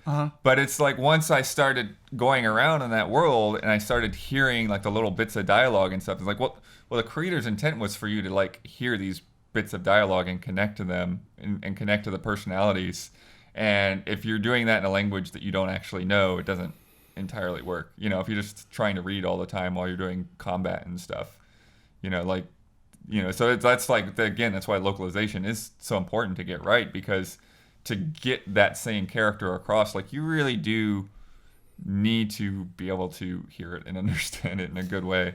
Yeah, Final Fantasy 15 is interesting because there's a lot of conversations that just sort of happen as you're running around. Yeah. And, like, as you're, like, fighting and doing things, that playing it in another language, I think, not necessarily that you will miss out on that stuff, but you have to pay extra attention, maybe, in a way. Whereas, like, something like Yakuza, characters aren't really talking or saying anything super important unless they're, you're locked into a scene with each other. And so definitely. Like, I think that's the thing. It's like you're so active that, like, trying to focus on reading while doing all this other stuff it isn't going to come across. Another thing that has made my Trails of Cold Steel experience extra special, and I need more of it, is cross save. When I'm going through these big RPGs and trying to go through a lot of them, like, I need to sneak in time where I can find it, and being able, there's not cross-buy, unfortunately, that would be ideal, but being able to just be like, all right, I'm going on a plane, I need to go in a car, or, just whatever, or I'm going to the DMV, like, I can just put that save in my Vita, take it with me, get 30 minutes in, an hour in, and that helps so much. Helps so much. Can you imagine being at the DMV and just seeing some guy playing Trails of Cold Steel on his Vita? Oh, yeah. Like, whoa! When I was in high school and my early ages of college, that used to really bother me. Like, I wouldn't play games, and I just don't care anymore. Think what you want to think, I mean, I don't care about playing in public. I just be like, whoa, that's really hardcore. Oh, that's what I meant by it. Okay. Like, I don't care if you're playing games in public. Yeah, absolutely. It's like I was playing that. Whoa. Yeah. Well, that's one of the things I really liked with Forza Horizon 3 as well. Is just like boot it up on an Xbox and there, it just syncs my save. Yep. Yeah. And I think that really helps. And not that I've really done this a whole lot other than coming here and when we streamed it that one day, but it is nice that because most of the time you don't get the chance with a PC game to show it to a friend. Yeah. Unless, like, you get them to come over to your place. But I could just log into anyone's Xbox and like, hey, check out this game and play around with it for a bit. Yeah. After you install it, you have to still install the game. Yeah, you still have to It's a long install wait. it. They got time. Okay. But Wait till you make the switch. Oh, I know. Yeah. Oh, Kyle. It's every game on Every that game. system. Every I can game just is transferring. yeah. But in 720p. Because of that, put all the JRPGs on the Switch. But Put I mean, them all- the put Vita them is all on not there. 720, and it looks Oh, pretty I know. sharp. I'm just kidding. Yeah. Boy, two JRPGs and what I'm about to talk to next. I feel like this is the most typical. What have I been doing? Segment, but I've been watching anime. I have, but Brad, it's not just another anime, and it's one that a lot of people have seen. So I'm preaching to the choir here, but it's been like a punch to the gut, and I'm almost finished with Fullmetal Alchemist Brotherhood. Oh, okay. And I need a little background of Fullmetal Alchemist Brotherhood. When it was first airing in the States, I hated it. Okay. And I hated it for the dumbest reason. Was it when it was just Fullmetal Alchemist though? It was just Fullmetal Alchemist, not Brotherhood. Oh, I saw that whole series. I really like that. I didn't. Again, I was being very dumb. I didn't like Edward Elric's voice, and I thought he was an annoying character. I watched a few episodes, and I can't Can't do handle it. this. Sure. I can't remember if I watched it in English and Japanese. It might have been Japanese. I was watching it in English, and now Fullmetal Alchemist Brotherhood is on Crunchyroll, and I just have to say, I realize that I use this language a lot. I'm very aware of it, but in this instance, I think it totally applies. This is one of the best anime that I've seen. Oh shit. Because, like, these two brothers, their quest is to get their bodies back after, like, trying to resurrect their mother and having it go horribly wrong. And so that in and of itself is a compelling storyline, but never have I seen an anime make its supporting cast like so amazing and all of the things that's going on with them. This is a show that deals with loss. This is a show that deals with prejudice. This is a show that deals with following tough orders. This is a show that deals with like insecurities about your daily life, and it covers all of these things so deftly and like goes after all these things in one episode. Like this, holy cow, dude. But the thing is that there's some anime that I'm not going to name where they cover serious subjects, and they do a pretty good job of it, but they're no fun. And so you watch a couple episodes and you're like, I need to take a break. Fullmetal Alchemist Brotherhood has moments of levity that work. Sure. And it doesn't feel forced. Like they come in at just the right moments to break up the tension a little bit.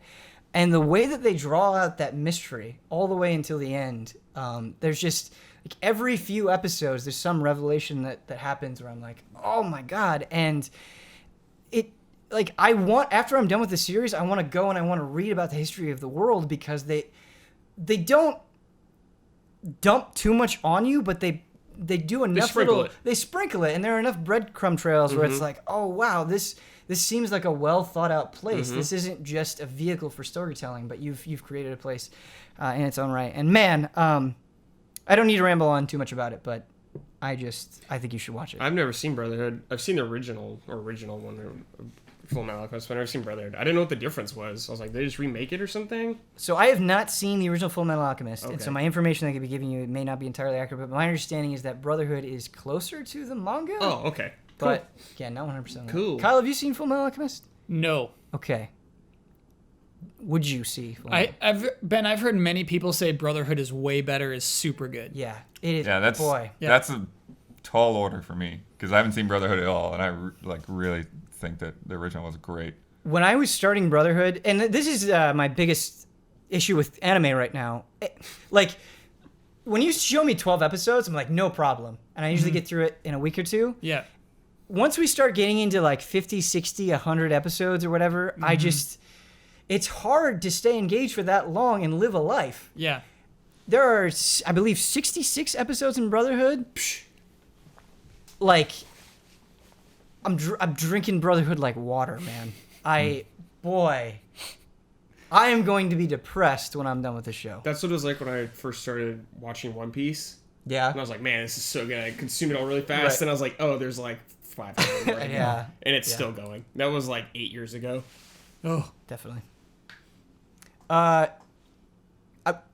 I'm I'm just gonna speak up to this very, very quickly. Sure. But just a little music thing that I've been listening to. I am not nothing against her or her music, but I'm traditionally not a Beyonce fan. Like I've listened to her here and there.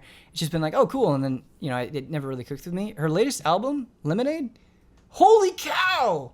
Like there are so many different styles, and what she's saying, like those lyrics, just hit you like a hammer. And then you go and you watch the music videos, and it's like a movie.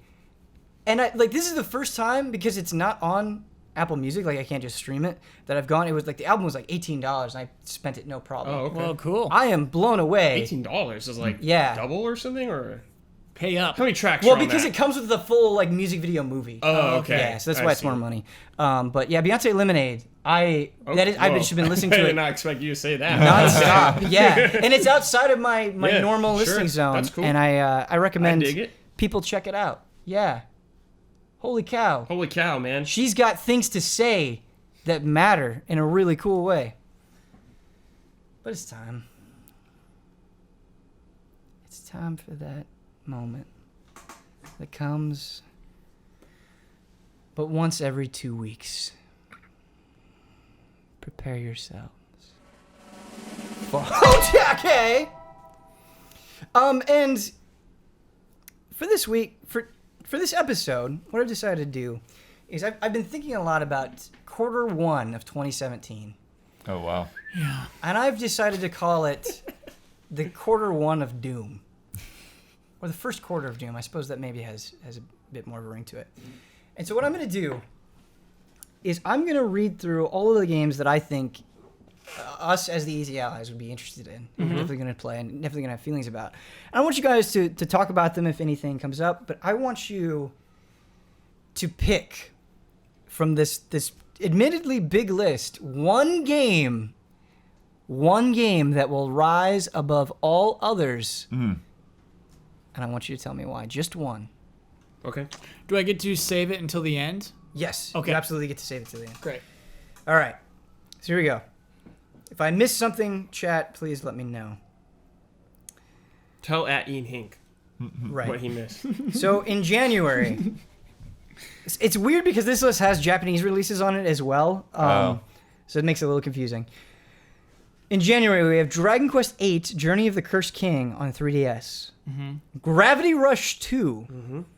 Kingdom Hearts HD 2.8 Final Chapter Prologue. That's right. I think That's it's a worth name. mentioning to anyone who's not familiar with Kingdom Hearts that is not just another HD remake. That there's a new game in 2.8. Part of it. I don't know how long it is, but But yeah, I'm so there's stoked new, about yeah, that. Yeah, me that's too. that's Oh, yeah. why I'm playing. I ignored all the other HD remasters, but I'm in for 2.8. Are you gonna get the one that has everything on it though? The PS4 one? No. Okay. All I want to play is that new Aqua stuff, and then I'm good. Okay. Yeah, I forgot that you stuff played goes through real them all. quick. Does it? Yes. I'm good. Okay. I'll pay $50 for that. Okay. I Wait, mean, You beat it? Like what? All the Aqua stuff? What? I can't say anything. Also in January, we have Resident Evil 7 Biohazard, oh my But god. baby. Tales of Berseria, Okay. Yakuza 0. Uh huh. Oh, baby, Yakuza 0. Uh huh. This is a real Easy Allies month, and now here we go. Oh my Digimon God. World Next Order. Oh my god. Let's see. Easy Moving on Allies month. I feel like is there- January. I thought there were some other games on the 24th, but maybe not. on the 24th. No, that's Probably all I just have some from this Western list. Listed. We'll just Yeah. go by what's on the list. Yeah, again, I am tailoring this list a little bit. February, we've got Poochie and Yoshi's Woolly World. Pass. Atelier Sophie, the Alchemist of the Mysterious Book. February 9th, we have Neo. No. The 14th, we have For Honor. On the 21st, we have Berserk and the Band of the Hawk. Halo Wars 2, East Origin. On the 28th, we have Horizon Zero Dawn and Torment, Tides of Numenera. In March 7th, we have Nier, Automata. Danganronpa 1 and 2, Reload. Mm. Let's see. Moving down here on the 28th, we have the PS4 versions of Kingdom Hearts HD 1.5 Remix and Kingdom Hearts HD 2.5 Remix. On the 30th, we have Attack on Titan, Escape from Certain Death on the 3DS. And I'm going to say those are all of the things that would potentially earn a vote. I'm going to say there's a huge omission there. Of course, it's a big question mark. Yeah, we don't know the games. The launch of the Switch in Oh, March. yeah. Sorry. The only things that I was saying are Yeah. something that had a date nailed down. Yeah. Yeah. Absolutely. But just, yeah. Okay, I'll exclude it. I'll exclude it. I Just hear you. exclude I it think it's a from good now, thing to yeah. bring up. Uh-huh. But yeah, I was only picking things that we knew for sure. Oh, but boy, it's probably going to be a Switch game. The one that rises above. Mario and Rayman Rabbids. I honestly think it's going to be a good game. I think that'll be a good Wait, game. did you say but I don't think Raymond it's going to Rabbids, be though? Rayman Rabbids? Isn't that what it is? Like the rumored Raving Mario? Rabbids. They're raving. But they're from Rayman. But Well, they're not Raymond Rabbits. no, yeah. Well, you get what I'm saying, though. Sorry, I'm not a Everybody huge loves expert rabbits. on the... Yeah, so here's the The thing that Rabbids. they've It's all right, basically it's all right. split that off Don't sweat into it. its own separate franchise now. The Rabbids really are not connected to Rayman in the recent games. They have eclipsed Rayman. Yeah. No. Yeah, they actually No, really they have. haven't. They have. No. Like, quality. Rayman is a better game for sure. Yes. But in terms of popularity and, like, people recognizing, like, Because more people know what the Rabbids minions. are. That's Yeah. why everyone likes them. Where's Rayman? I honestly think the Minions might have ripped off the Rabbids. Probably. Probably. They're close. A little more nuance They're to just the supposed to minions. go "Wah!" all the time. Yeah. Guys, I'm at a dilemma. Oh, this is the easy answer for me. Oh, no, please. Neo. Dude. Yep. Dark Souls, okay? Better than everything that On comes that out list? in those Yeah. 3 months. Yeah, for sure, yeah. All right, why? Okay, well, I love me some Souls, big Yeah. time. And it plays like Souls, but it was different. It felt different enough. Where, like, when you and me talked about Salt and Sanctuary, Yeah. we're like, it's a little too on the nose sometimes Absolutely. for us. But Neo felt like different enough from what I played of it, where I played it for like 2 hours and I was like, I don't need to play this anymore. I love this. I'm not going to touch it anymore. And it's like mixing with Onimusha. Something we haven't had forever, we probably never will get again, which saddens me. I think it'll have a lot of heat on it. I think it'll be that type of game where my pick is Horizon. Horizon is already propped up to be huge. Neo isn't. And I think Neo can get a ton of buzz, a ton of, oh, this game's actually good, and people feel like they're discovering Neo. Oh, for sure, yeah. The marketing budget is so much like smaller compared to Horizon. They're pushing Horizon like as the next big deal for them. Yeah. I can see the podcast bet now. How many reviews of Neo say Dark Souls? Every single review. And some twice. Yeah. Twice. Yeah. Much like Dark Souls. But your pick is Horizon Zero Dawn. Yeah. Okay, hit me. Sell me. The game had a hard delay. Yeah, It did. might still get another delay. Yeah. I'm not Well, positive it will come out at that point. But it is I think it might not. it's a real Sony month, could. right? Like Sony just loves to release games in February and March. Yeah. I think that it's going to be good. I think that it sucks to have to like craft poison arrows, and it sucks to have to climb a brontosaurus to get the tower, to get the map of all the waypoints and things that you want in the area. However, I think still beneath those things is a game about tackling robot dinosaurs. Sure. It's important to always remember that there's still a really cool concept here beneath those things that we've become familiar with. This is still a really cool futuristic prehistoric game, and so I think that there's still a bunch there that's going to be really sick. They're wisely not showing everything. Yeah. I think it's going to be a really cool game. Kyle, you just, I think, perfectly encapsulated what I love about Gundam.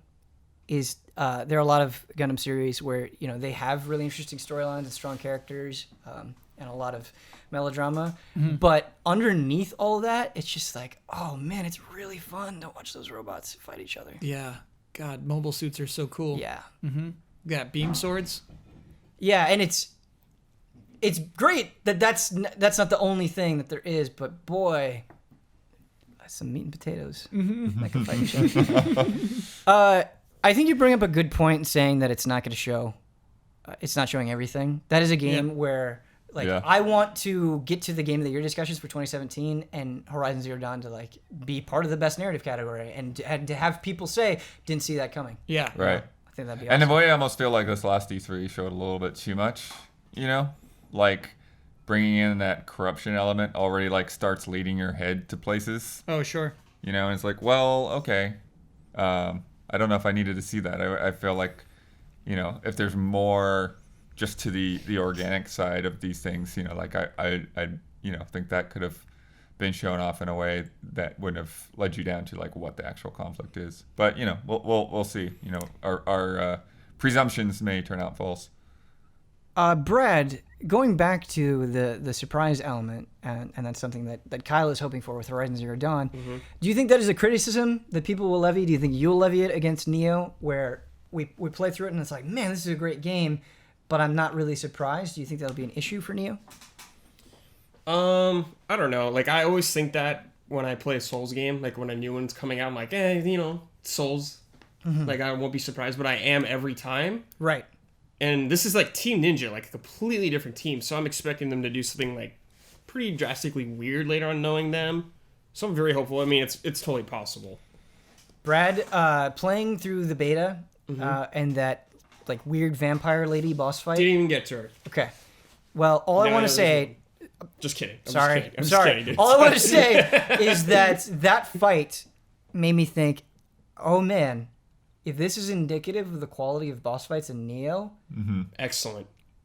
We are in for a Donkey Kong barrel blast of a time. Ben, one of the greats. Killing vampires in Barrel games blast. is like one of my favorite things to do ever. The Vampire Slayer, Bradley Ellis. Okay, yeah, dude, I love killing vampires and monsters. It's like Castlevania, top tier, So you saying that is like super pleasing to me. I missed the beta for some reason. I don't remember. Like there's something that slept on. For some reason I ended up not being able to play it. But Alpha I was super into. And One of the best games of the year? The second boss in that Alpha was crazy. Yes. And I was super impressed by it. So yeah, definitely looking forward to the boss fights. Who is this Team Ninja? What Team Ninja is this? It's like the Ninja Gaiden 3 team? Yeah. Actually, I wonder, because, like Team Ninja worked on, Ninja Gaiden 3 and they worked on Other M. Like, I wonder, like, if there's some core team that, like, just after Ninja Gaiden 2 or whatever has just been working on Neo because it has been in development for such a long time. Possible. They went up into the mountains and then they finally came down like 2 years ago with their plans. Neo. I have no idea what happened, but it's almost as if somebody came into the office one day and they're like, let's stop making bad games. Let's make a good one. Yeah. Let's be proud of our work. Yeah. I mean, you do the volleyball stuff, by all means. Do it. I mean, it sells. We got to make money. Yeah. Daniel Bloodworth. Hit me with something. What do you think? Well, I mean, I would have went with Neo, but so I guess Nier Automata would be Ooh, good pick. the next Stealing the thunder. next one on the list. That's a good pick, Blood. Yep. But yeah, it's I don't know a lot about it. I don't honestly know a lot about Nier. I haven't played that or Drakengard. There's just that reputation, that comes with it, with the story that it tells, with the crazy way it kind of handles its end game, and with its music and everything, and the one downside being, that the gameplay was not that great. The gameplay was, supposedly a slog. And so now you get Platinum to handle the gameplay. And it's like you've got the best of both worlds. And I think it could be really, really great. Nier is also my pick because somebody described to me on Twitter that I thought was a beautiful way to summarize it is the storytelling team behind Nier has always been incredible. They've always told really powerful stories. And they said now they finally have a team that justifies their level of storytelling, and just seeing both of those forces collide. Dang, that's create cool, something. dude. Like, I think it's always hard for people who, like, Demon Souls. I remember the talk around Demon Souls and how much doubt there was. Oh, like, yeah. No, I remember when we saw it at TGS, we thought the game was not very good at all. We thought it was an awful game. No, it Everyone had no buzz. It was a Michael Pachter sent to die kind of thing. Like, no one was talking about it, and I think no one understood it. And I think even being a fan of Nier, I don't think I'm fully aware of what Automata is going to have in store for us. Like, I think that game is going to blow people away. I think it's going to review really, really well, and I think the word of mouth is going to make it awesome. Huge. Yeah, I believe in it. I want to believe in it. I want to believe in it too. Can I give a quick honorable mention to Gravity Rush 2? Yeah, Absolutely. Dude. Yeah, dude. Oh, man. Well done, Brad. The first one's so good, and, like, it was a great Vita game, but now being able to see it on a PS4 and, like, the world, like, way more expansive, way more detailed, it's got me so hyped, man. Carry that story along. Whew. Just feels good to float. It feels good. It just feels good to play that game, you know? Also, just the way that game looks. Oh, it's That beautiful. style. It's beautiful. It's a beautiful, beautiful piece. Yeah, it is. Yeah. Are we ready for some emails? Yeah, Oh, yeah. Yeah. We got some. I think they're good. We got some good emails today. Our first one is from Aaron, and this just Hi, Aaron. really tickled me pink. By the way, greetings, allies. From basically just northeast of Dubuque, Iowa. Never in my life did I've been to Dubuque. I grew up in Dubuque. I was raised in Dubuque. By I've been wolves. there. I grew up there. Yeah, By wolves. I raised never, there. I never in my life expected to get an email from Dubuque, Iowa, or near Dubuque, Iowa, I suppose. Small world. He says, I'm a strong advocate for the inclusion of the little things in games, the aspects that make negligible differences to the mechanics of play, but by their mere presence greatly contribute to the complexity of the setting or potentially making a resounding impact on the player. A recent example that comes to mind is healing your Pokemon in Sun and Moon. When placing them in an incredible cure-all machine, in each Pokemon Center, little sprite images of your party appear on the screen behind it while that familiar jingle plays. This serves absolutely no practical purpose, but makes me indescribably happy. To the panel, I ask, what is your favorite little thing in any game you've played? Or what little thing was so impactful to you that immediately comes to mind when being put on the spot by this question or recording a Frame Trap podcast? Got one already. Oh, Locked and baby. loaded. Wow. Bathrooms. Oh, yeah. Yeah? I love I remember. bathrooms in video games. Why? Bathrooms are things that all humans use. Seeing it in a game world makes that world more real. Just being able to go into a bathroom. Oh, God. Uncharted 4's bathrooms, top tier. You live their life. Yeah, you're there. It makes that place real. And as it said, as the letter said, not necessarily adds anything to the game, the gameplay itself, but adds so much to me as a player of making me care about this world, making me feel inside of this world. Bathrooms are clutch. Well said.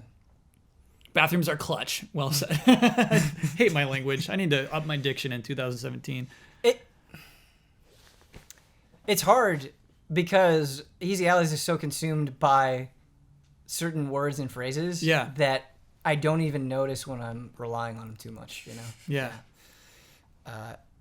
I got one. If the other two are you still thinking?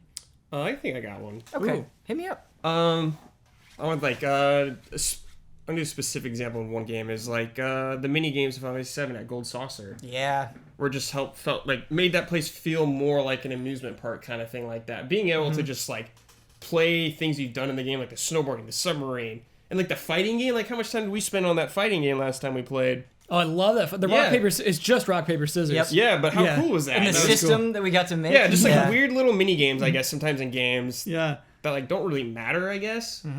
Just cool little things like that, I guess. What do you got, Blood?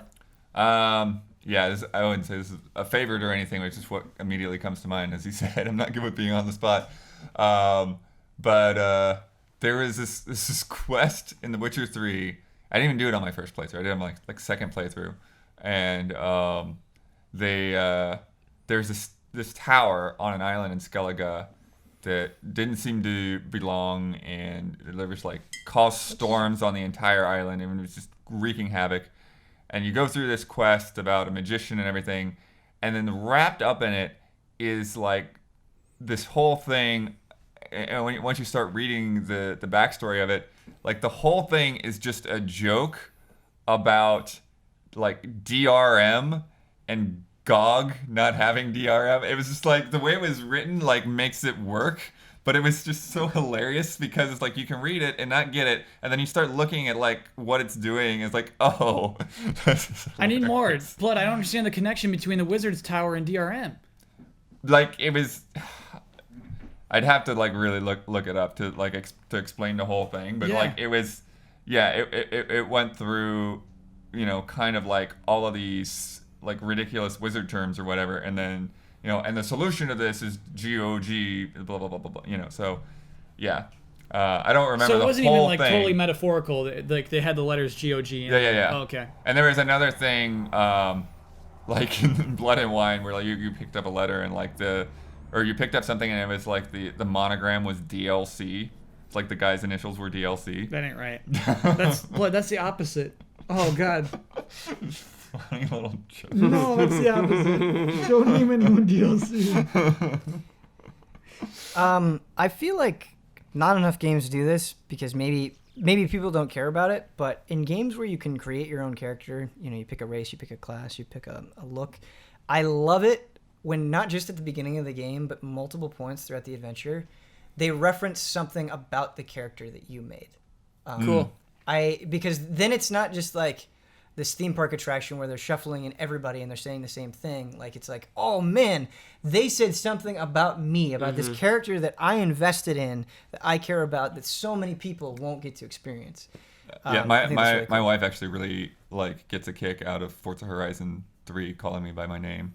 Like, Yeah. when you pick your name, it's like, hey Daniel. Oh, and like weird. I don't even think about it. Yeah. But it's just like anytime I finish playing that game, it's just it really like connects to her. It's kind of funny. It's like, yeah, it's like you're the king of Australia. And I'm like, Picked a different name. Oh, real quick one too, like being able to change your color variant in fighting games or something like that. I always yeah. love doing that, dude. Like, it doesn't affect gameplay or anything like that. It's just cool though. Right, Just a and you cool have thing. you have your color of Yeah, that you're like, character. I always pick is this mine. color, yeah. Right, and if you don't have it, it doesn't feel right. As I really searched for a specific example, I'll shoot this one out quick. I was thinking of Rogue Galaxy. I dig that game, that PS2 game. Except for that. You kill the prison warden as a boss. Yeah. And then you can actually explore into his room and find a little photograph that he has framed on his desk. And just to me, like things like that, love it. He's World dead. building. That guy's gone. I killed him. But like that little thing, it's just like, oh, That's all so that's good. left of him. Yep. You monster. Yeah. He had his reasons.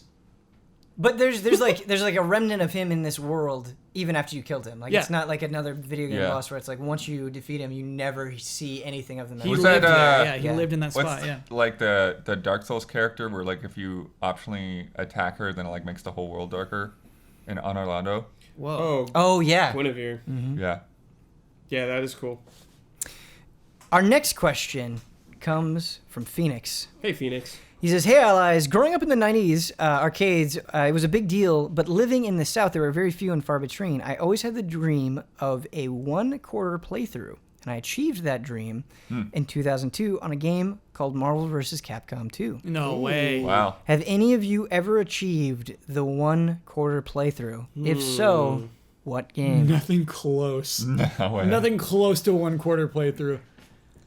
Can I hype up a thing in Yes. Pasadena? Yes. There's an arcade called Neon.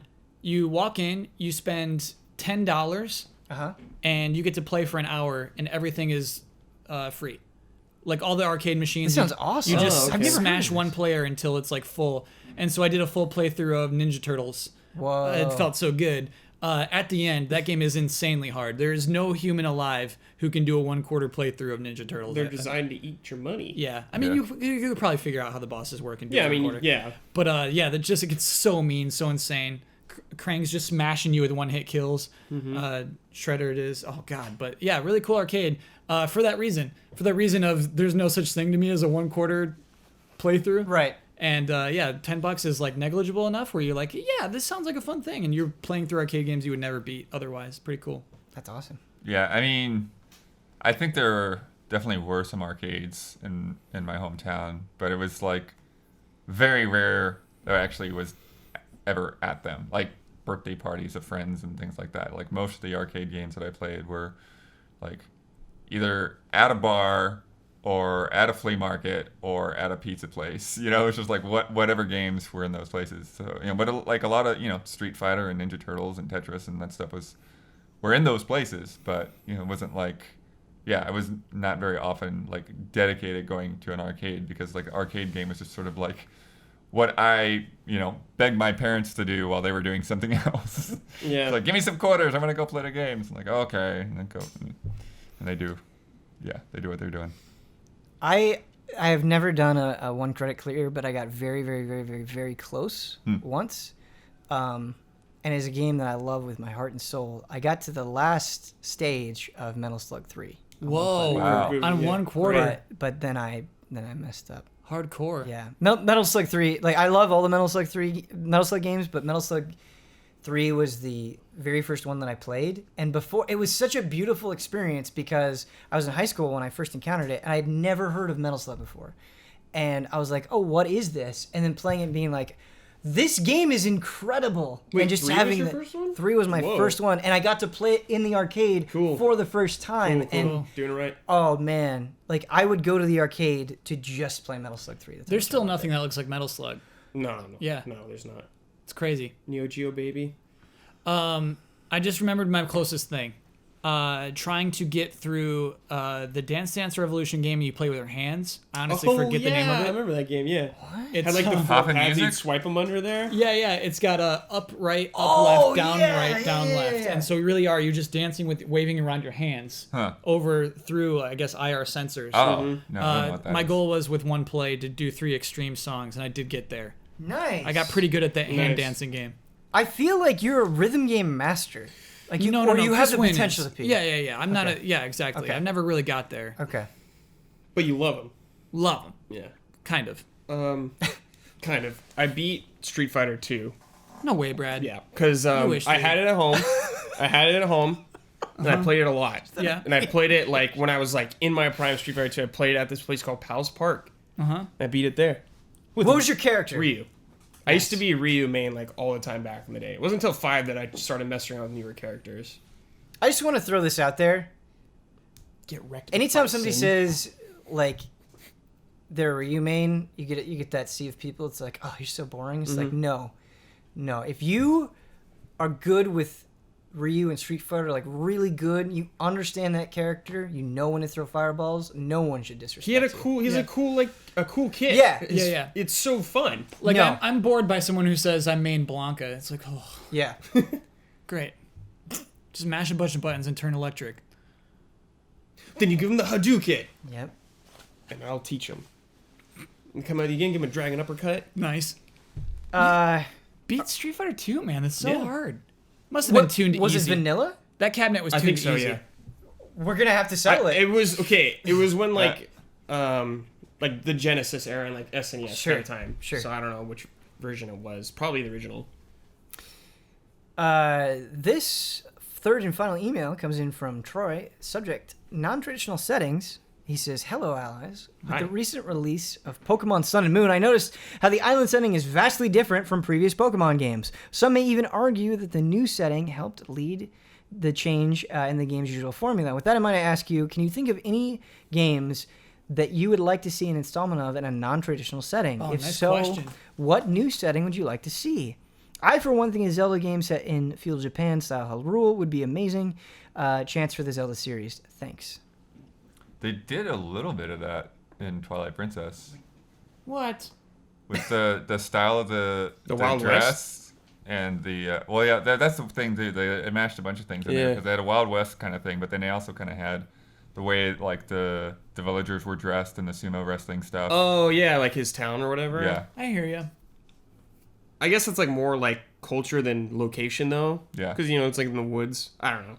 But I mean, like the example given about Alola and yeah, it's huge. how it really influences the entire game and the location itself makes the game more focused is really interesting. I want to see GTA in like somewhere not in the United States. Kind of anywhere. I feel like it's Where? been in USA for a long time. Oh yeah, Like obviously Japan's like a huge one.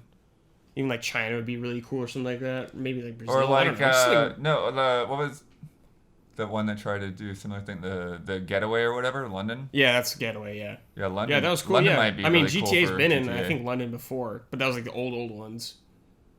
I don't know. I'm just kind of like sick of going to places we've been before. Went to Liberty City, then we went to San Andreas pretty much again. Oh sure. Okay, so I remember GTA San Antonio. San Antonio. I remember screenshots of Super Mario Sunshine. It may not even been called Sunshine at the time, where you saw Mario hopping around a city. Mm-hmm.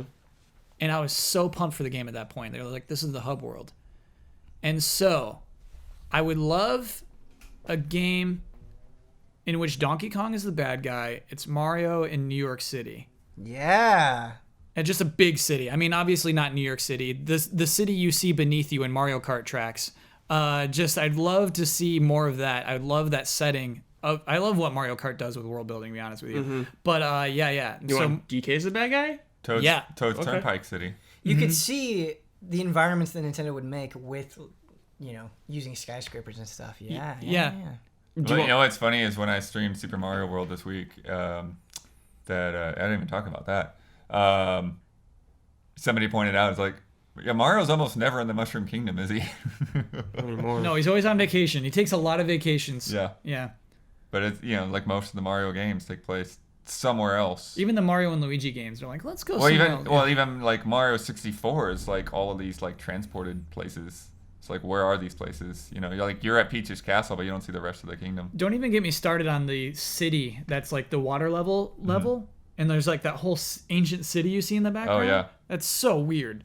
In 64? Yeah. Oh, okay. What is the context behind that Painting city? world, man. Anything goes. Okay.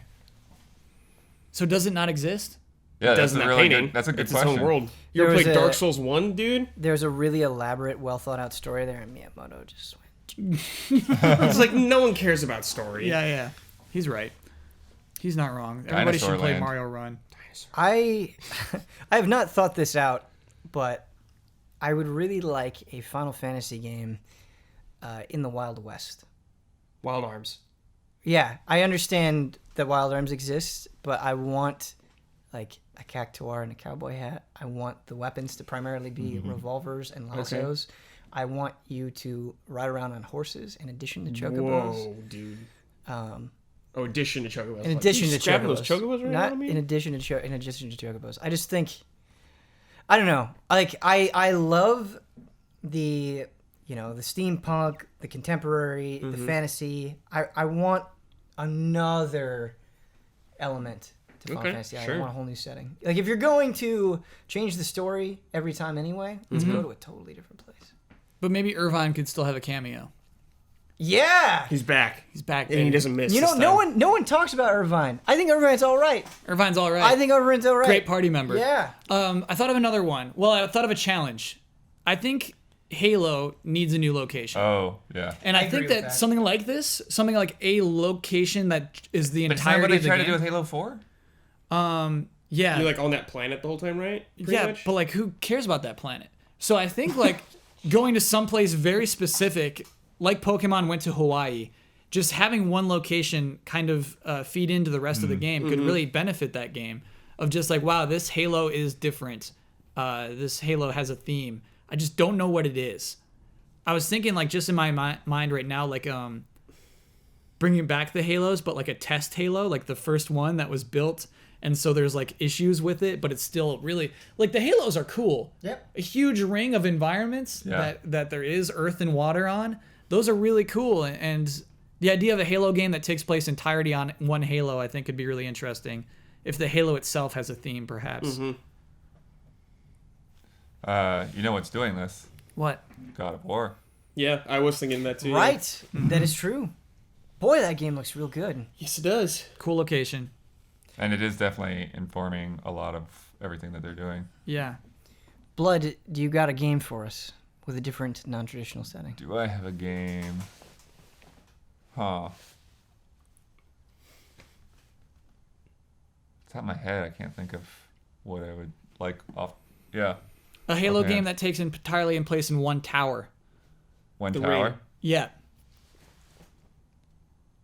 It's just one tower. Just Master Chief battling your way. Like there's Yeah. something at the top Yeah. that they need to stop. But Yeah. as they go up, I can see that. It'd be really cool. Like I think that would be really a cool. haunted castle, Yes. shooting vampires as Master Chief. I mean, the one thing that I've definitely want to see more of is for Metroid to break out of the prequel. Oh, and move Sure. The prequel frame trap. Like I want to Yes. see what happens after Metroid Fusion.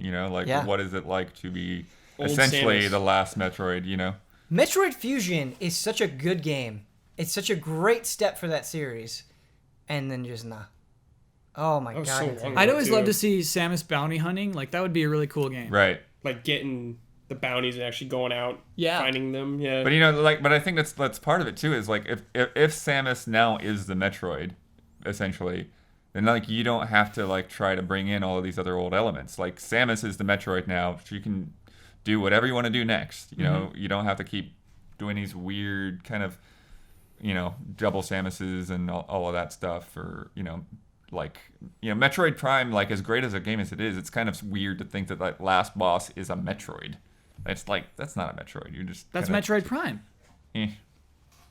It's weird.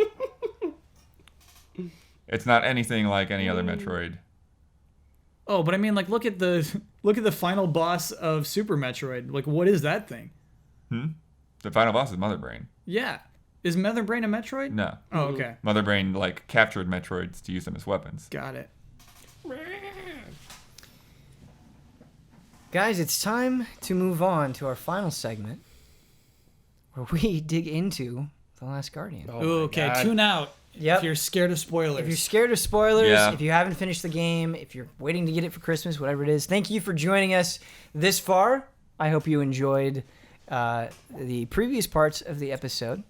But now, we're going to dig into our Game of the Year for 2016, Ueda's The Last Guardian. I love this video game. He still got it. It was one of those games where I've been waiting for so long that I just kind of tuned it out until I started playing it. Like I wasn't. Yeah, thinking there's a about point it where you much. had to turn the hype off. Yeah. Just, like, Oh, yeah, just let it come. And I was just in shambles by the time those credits came. Like, let's talk about the work they did to make Trico the creature that it is. Like, holy cow. That's a real thing. That's not like a video game thing Yeah. that you, like, put a cursor on a screen and he goes right there. Like, he feels like something with its own will. Yeah. And Yeah, that's he did. really He cool. really felt alive. Man. Yeah, like when you tell him like to do stuff, sometimes they like wouldn't listen. I felt like, Right. and I had to like do it like approach in a certain different way. Or you would tell him too much, like you'd be spamming commands, and And he's you could just tell like- like he's yeah, he's confused. like, Like, he doesn't know "Ugh." how to pick that up. Yeah. And like I remember I tried to get him to like jump into something, and just seeing him like trying to get ready to do it, like mentally, then like physically preparing to do it, then eventually doing it. And like when he jumps in like water, and you like see him, he's like scared first, and he kind of gets out, and he's just like, "Ooh," and he like shakes all the water off him. Yep. Oh, psh. Yeah, I think that kind of reaction animation is one of the more interesting things. It's like, you want me to do what do you want me to do, kind of thing, and then you know give the command again. It's like, okay, you know, and yeah, climbing up to a ledge or something along those lines. It's super interesting to have that towards like you don't.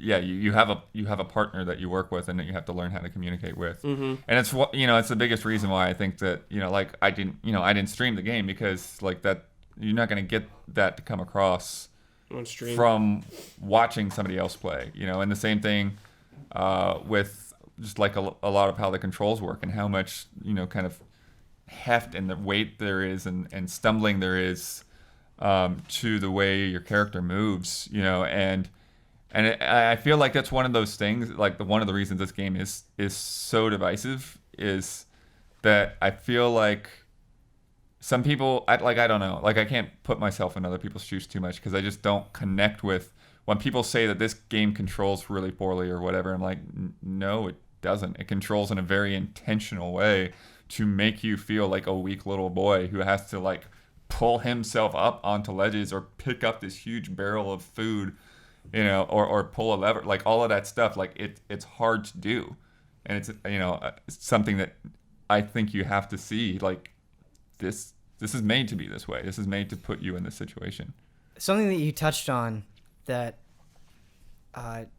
really did wonders for me is how limited the boy is, how little he can do. Like when those armored suits are coming, Yeah. you can push them a little bit. It doesn't do very much. You can maybe pull off their heads if they're on the ground. But just that moment where you activate those suits of armor and Trico isn't there. Yeah. And so you run away and you, as a player, are thinking, like, come help me, I need you, and you have to wait for him to get there, and you have that period of time where you feel so totally helpless. I love that. Like, you don't get a sword, you can't swing at those things, and that's very, very, very important. And what's interesting is that there are ways to fight back, but you only get them either through experimentation or by looking at the trophy list. Right. You know, and it's like, oh, I can what? Oh, climb on their backs, you mean? Yeah, climbing on their backs or hitting them with barrels and things. They're like, oh, okay. I didn't know you could climb on their backs. Yeah, But- it's super hard to do. Cool. It's super hard to like get that angle That's to actually awesome. get on their back. But yeah.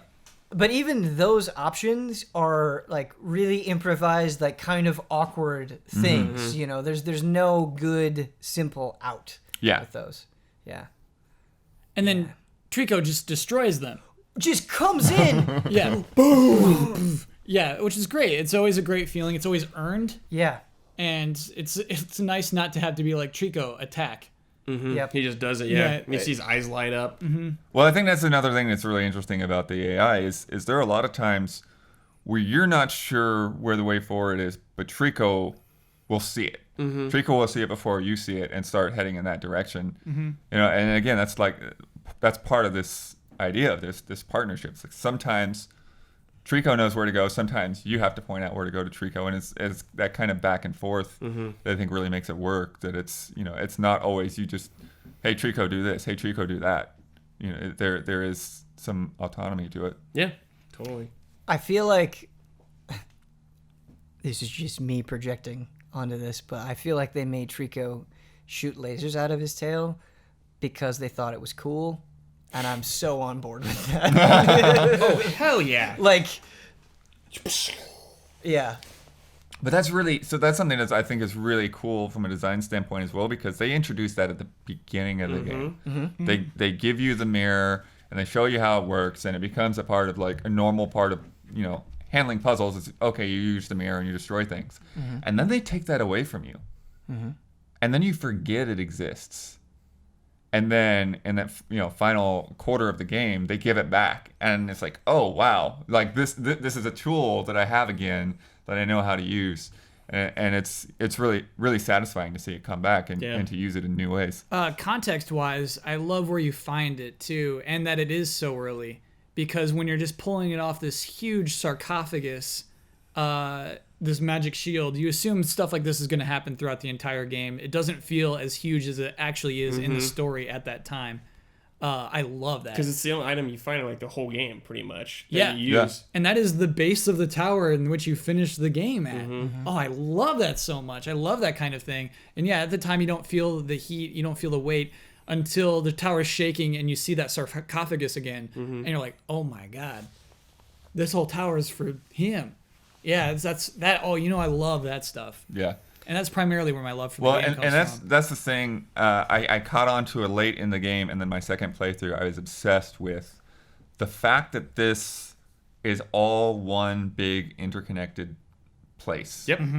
And that anytime you're outside, you can look down and trace your steps, see where you've been. It's like, okay, where am I right now? It's like, okay, there's that. That's the beginning. That's the end. There's the bridge. You know, and just being able to like spot all of these things.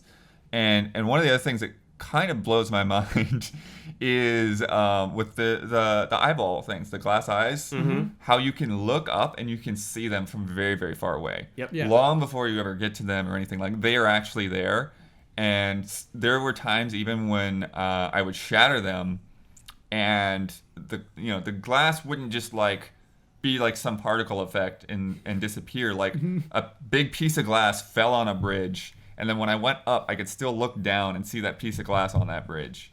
Just little crazy little things like that. It's like, wow, that's pretty cool. That's pretty impressive.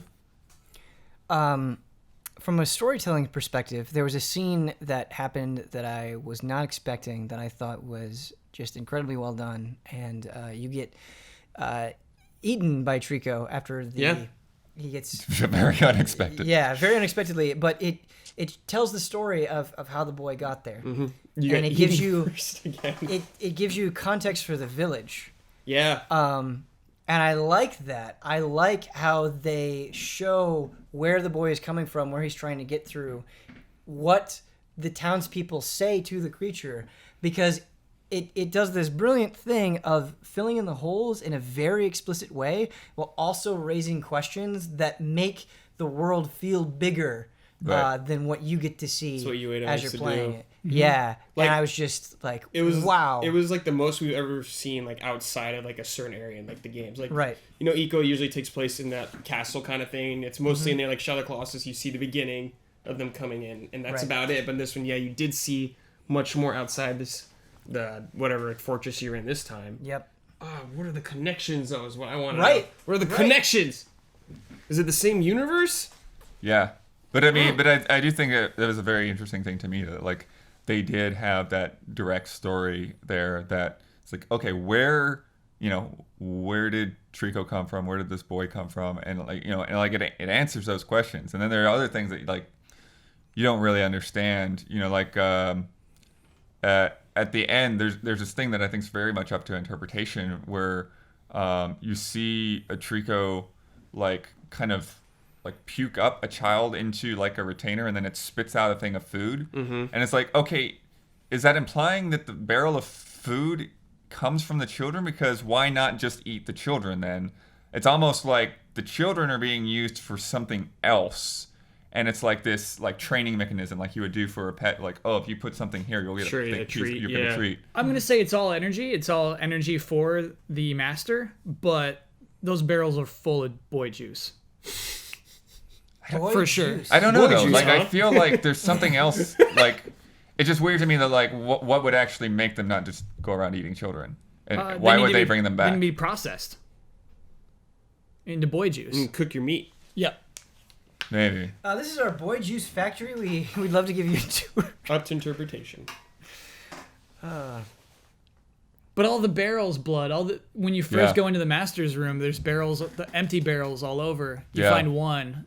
Oh my god. Yeah, I think that's the implication. I think you're meant to feel a little guilt actually about all those barrels. That's what I was like. I was like, oh shit, have I been feeding him kids? Yeah. And you know Yeah. what makes that better than it otherwise would be is there are a lot of times you can optionally give the barrels to Trico. Like you have to go out of your way to go and get the barrel. Sometimes do it. really far out of your way. Yeah. And you think like, oh, I'm doing this thing, like the game's not making me do this. I'm gonna go help out my friend. I'm gonna form a close relationship with them. And it's like you're feeding it people. Yeah.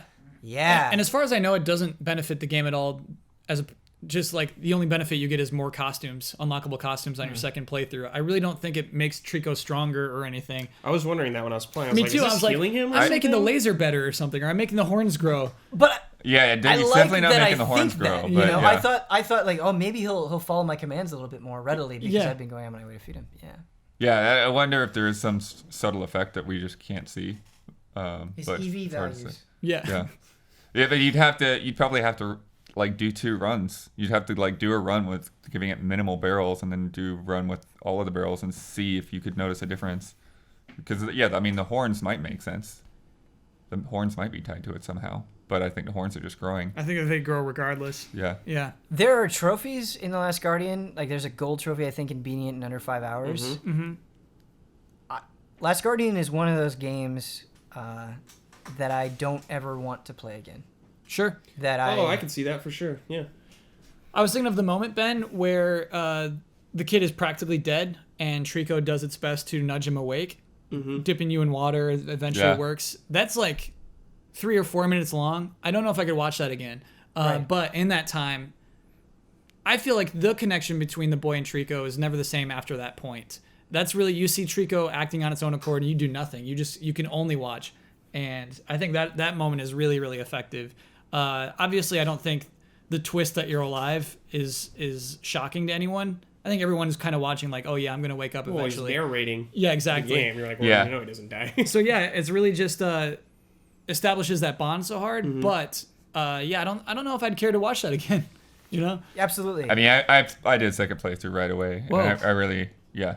Does it wear off the second time?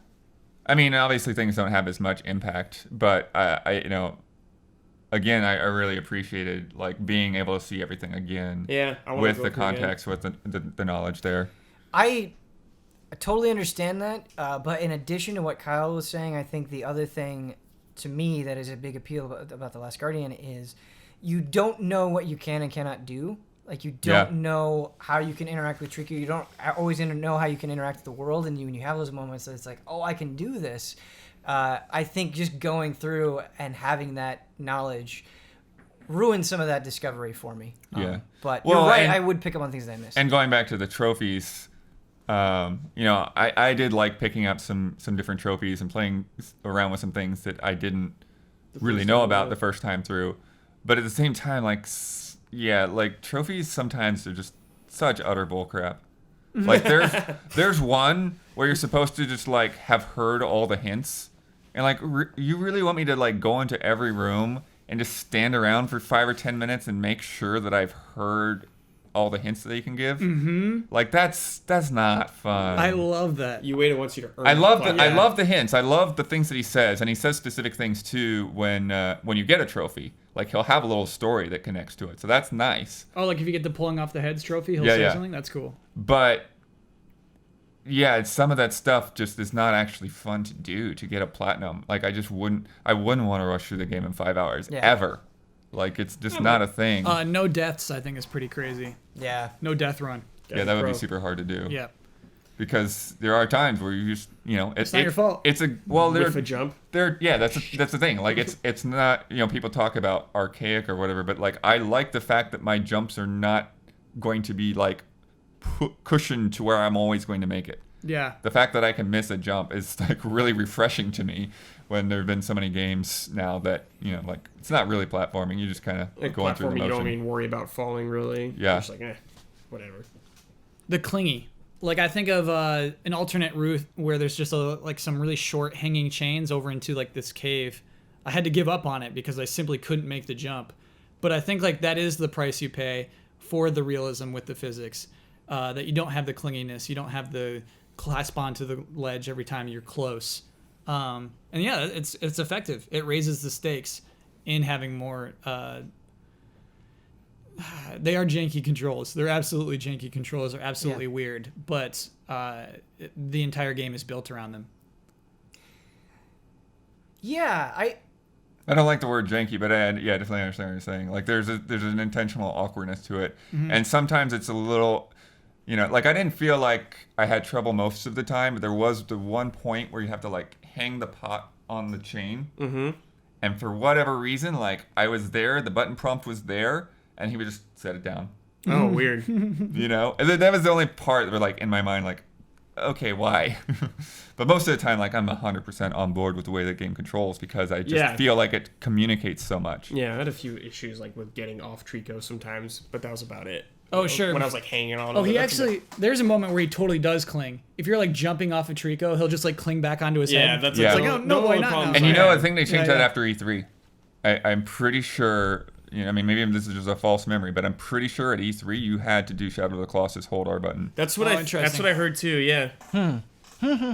So, but if you think about it, there are points where that would be really bad if you let go and you just fell to your death or something. Dog for a lot of the game. But I love hold R1 because you're grabbing. Yeah, you feel it. Yeah. No stamina either in this one. Journalists ruined a game. Yeah, well, they didn't have any stamina at E3. But, oh, really? Okay. But they had the hold.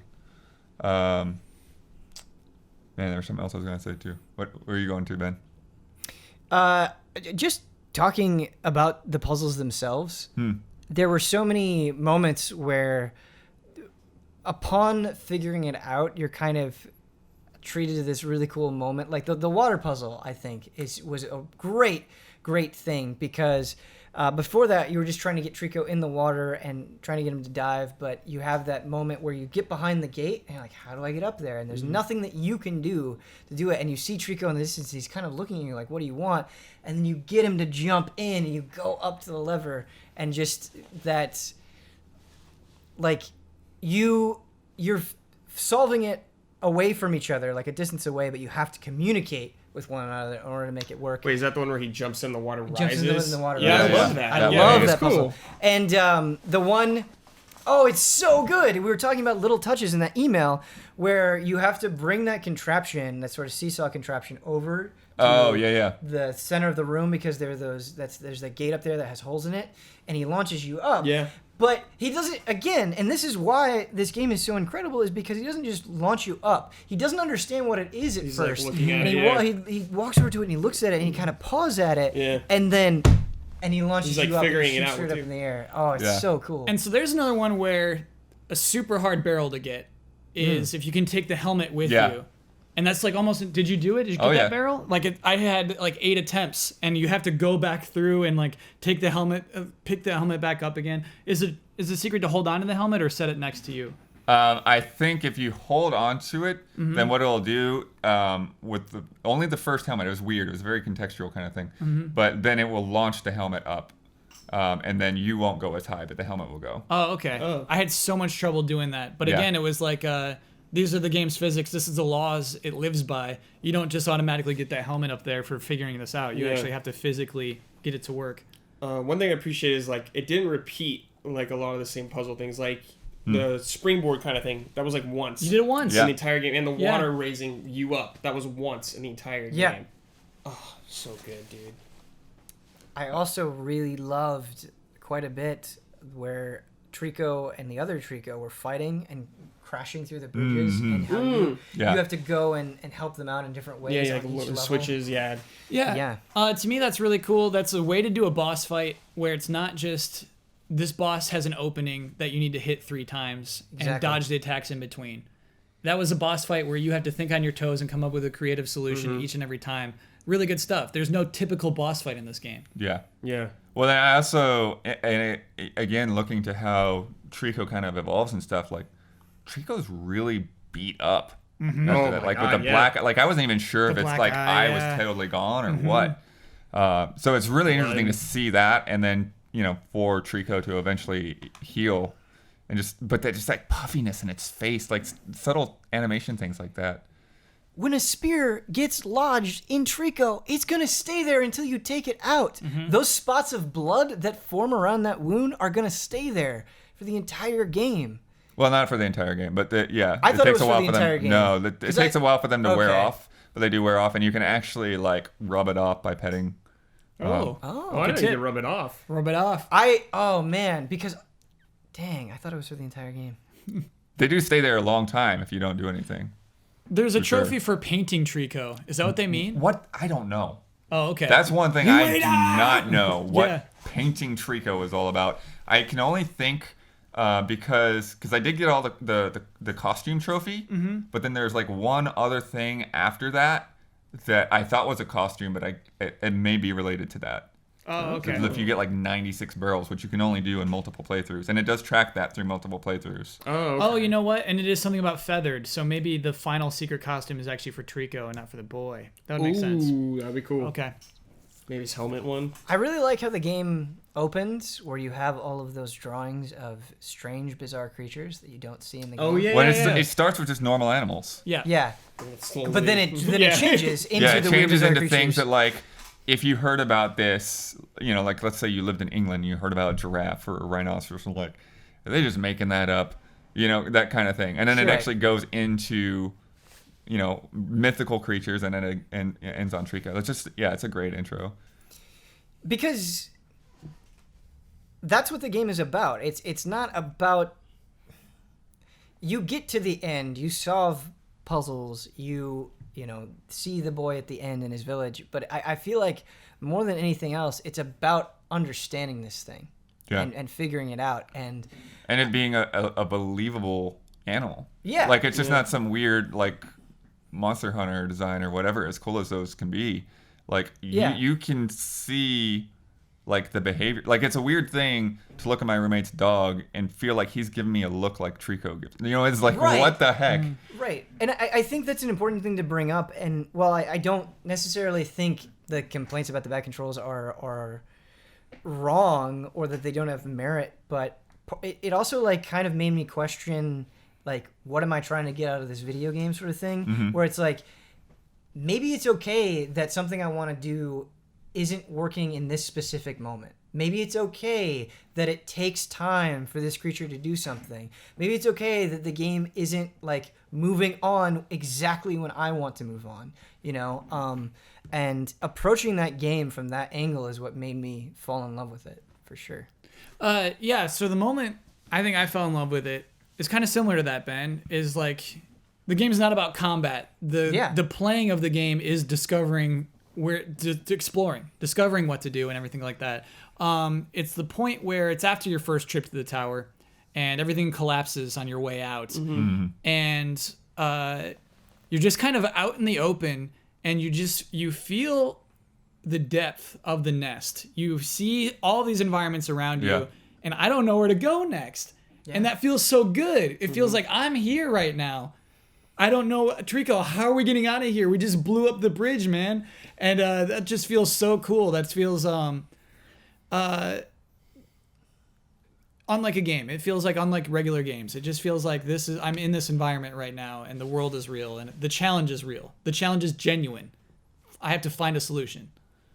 Did you have a moment, and this was magical to me, where you didn't know where to go, and you exactly as you described, Trico, what are you gonna do? There was a time where I had no idea what I was doing. I didn't know Trico could do this, where I just got on him and was like going to pet him, and he just like jumped over it. Just like whoa! Yeah. Me too. Yeah, I was like, oh, This you can do this? I didn't know he could jump. Yeah. I didn't know he could jump. It felt so good. Well, that's the thing. Like I kind of I brought up a little bit in the review as well, because early on, before you have that trust between the characters, you get on Trico's back and you're like, all right, let's go.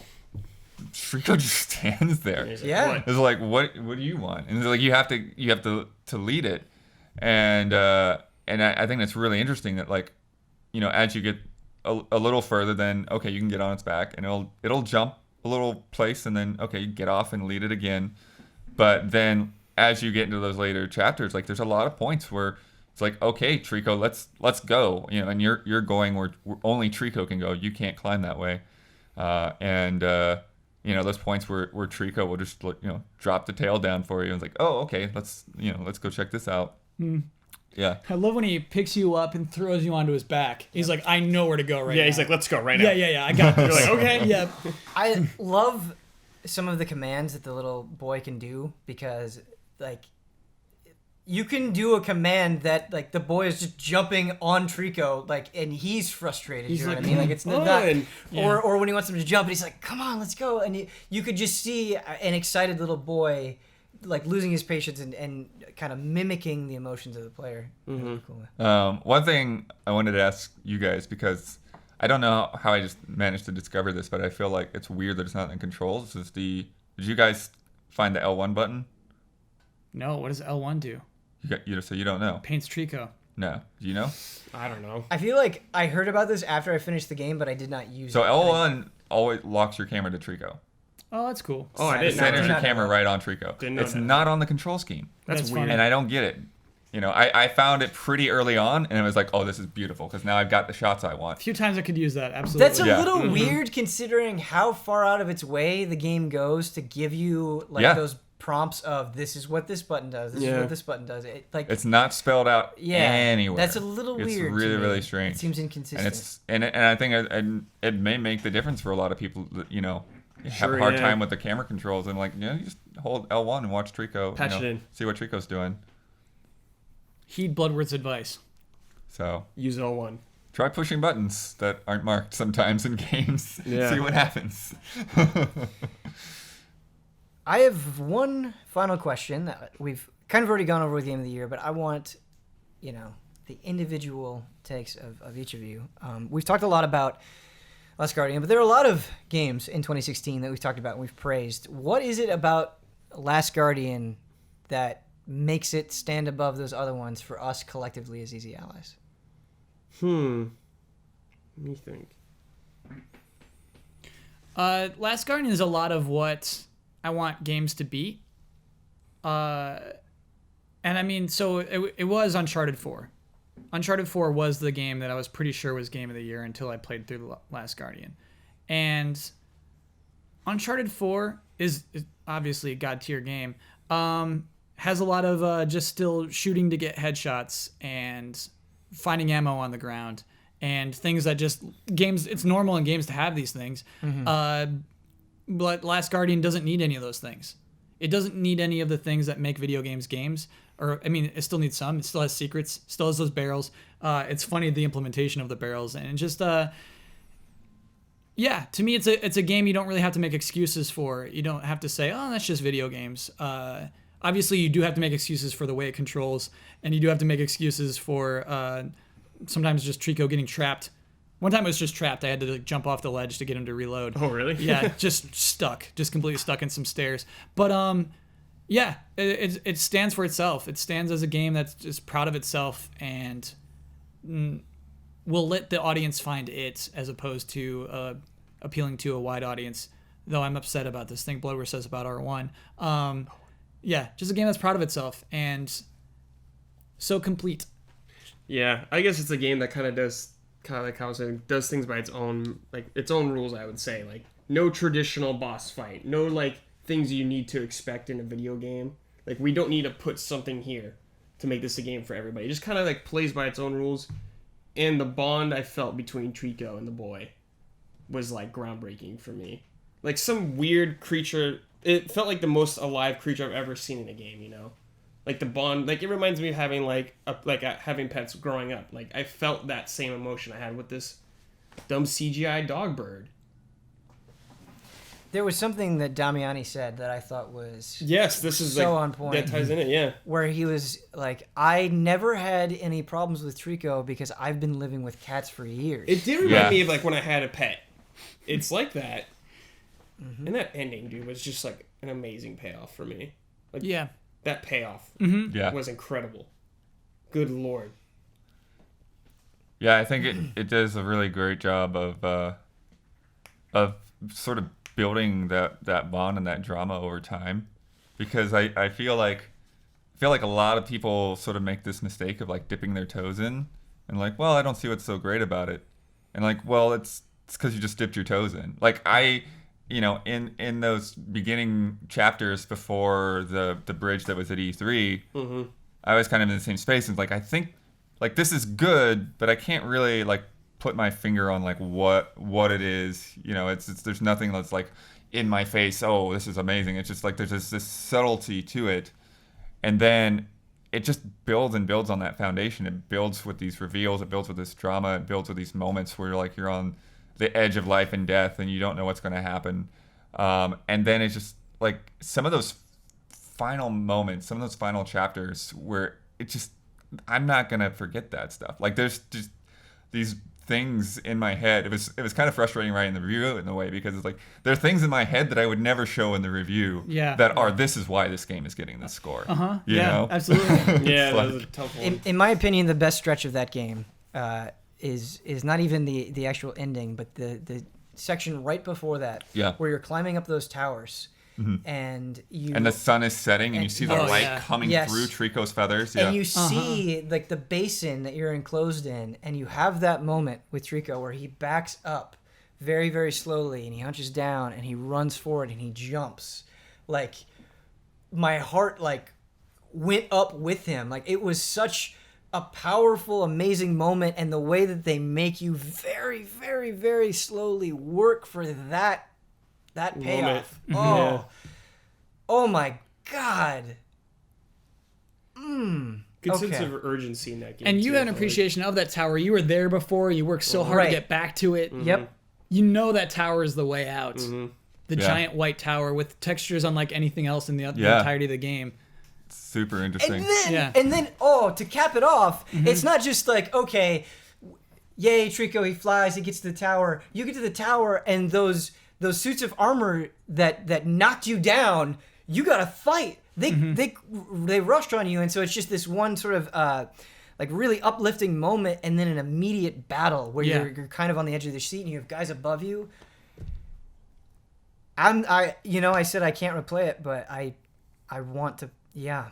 And it's like, it's a lot of this, when I came down to it, and it's like this is my first 5-star. I never gave a 10 at GT, and it's like, it's like there are a lot of games where like the frame rate or whatever is an issue, and it will take away from my experience.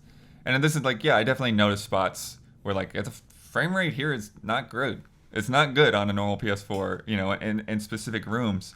But unlike, a driving game or an action game or something, like I never felt like that really interfered with the gameplay and what I was trying to do. It's not like Witcher 3 where, like I am just getting caught up in a big mob of enemies because I can't see exactly what's going on. Mm-hmm. It's just something that just felt so inconsequential because this is a game that is not like any game before it. And I really, really don't think there's going to be another game like this after it. There'll be some imitators. There'll be some people that, have a big buddy companion or whatever in their games. But I don't think that Ueda or anybody else is going to make a game that really feels like this game. It feels like something that you're going to look back on no matter how many years in the future. And like, that game was that game and there's nothing else like it. There's nothing else like it. Yeah. And it sounds like a cheesy thing to say. No. It really does. No, it's true. It's okay to be cheesy when it's true. I think that's going to do it for Frame Trap. I don't have any outro. I don't have any jokes. I got nothing. Man, it is great to talk about a video game that good. Yeah. And to see the emotions come out of you guys. I hope the two people that finished The Last Guardian and got to experience that enjoyed it as well. If you want more of us, please go to easyallies.com. There you will find links to our Patreon where you can support us, keep this train rolling. Twitch, where we stream pretty much every day. YouTube, which you're on right now probably. But there's also our Place channel where we archive those streams and you can watch those, play wonderful things. And if you would like to email the show, like you get your question read, it is askeasyallies@gmail.com. Until next time.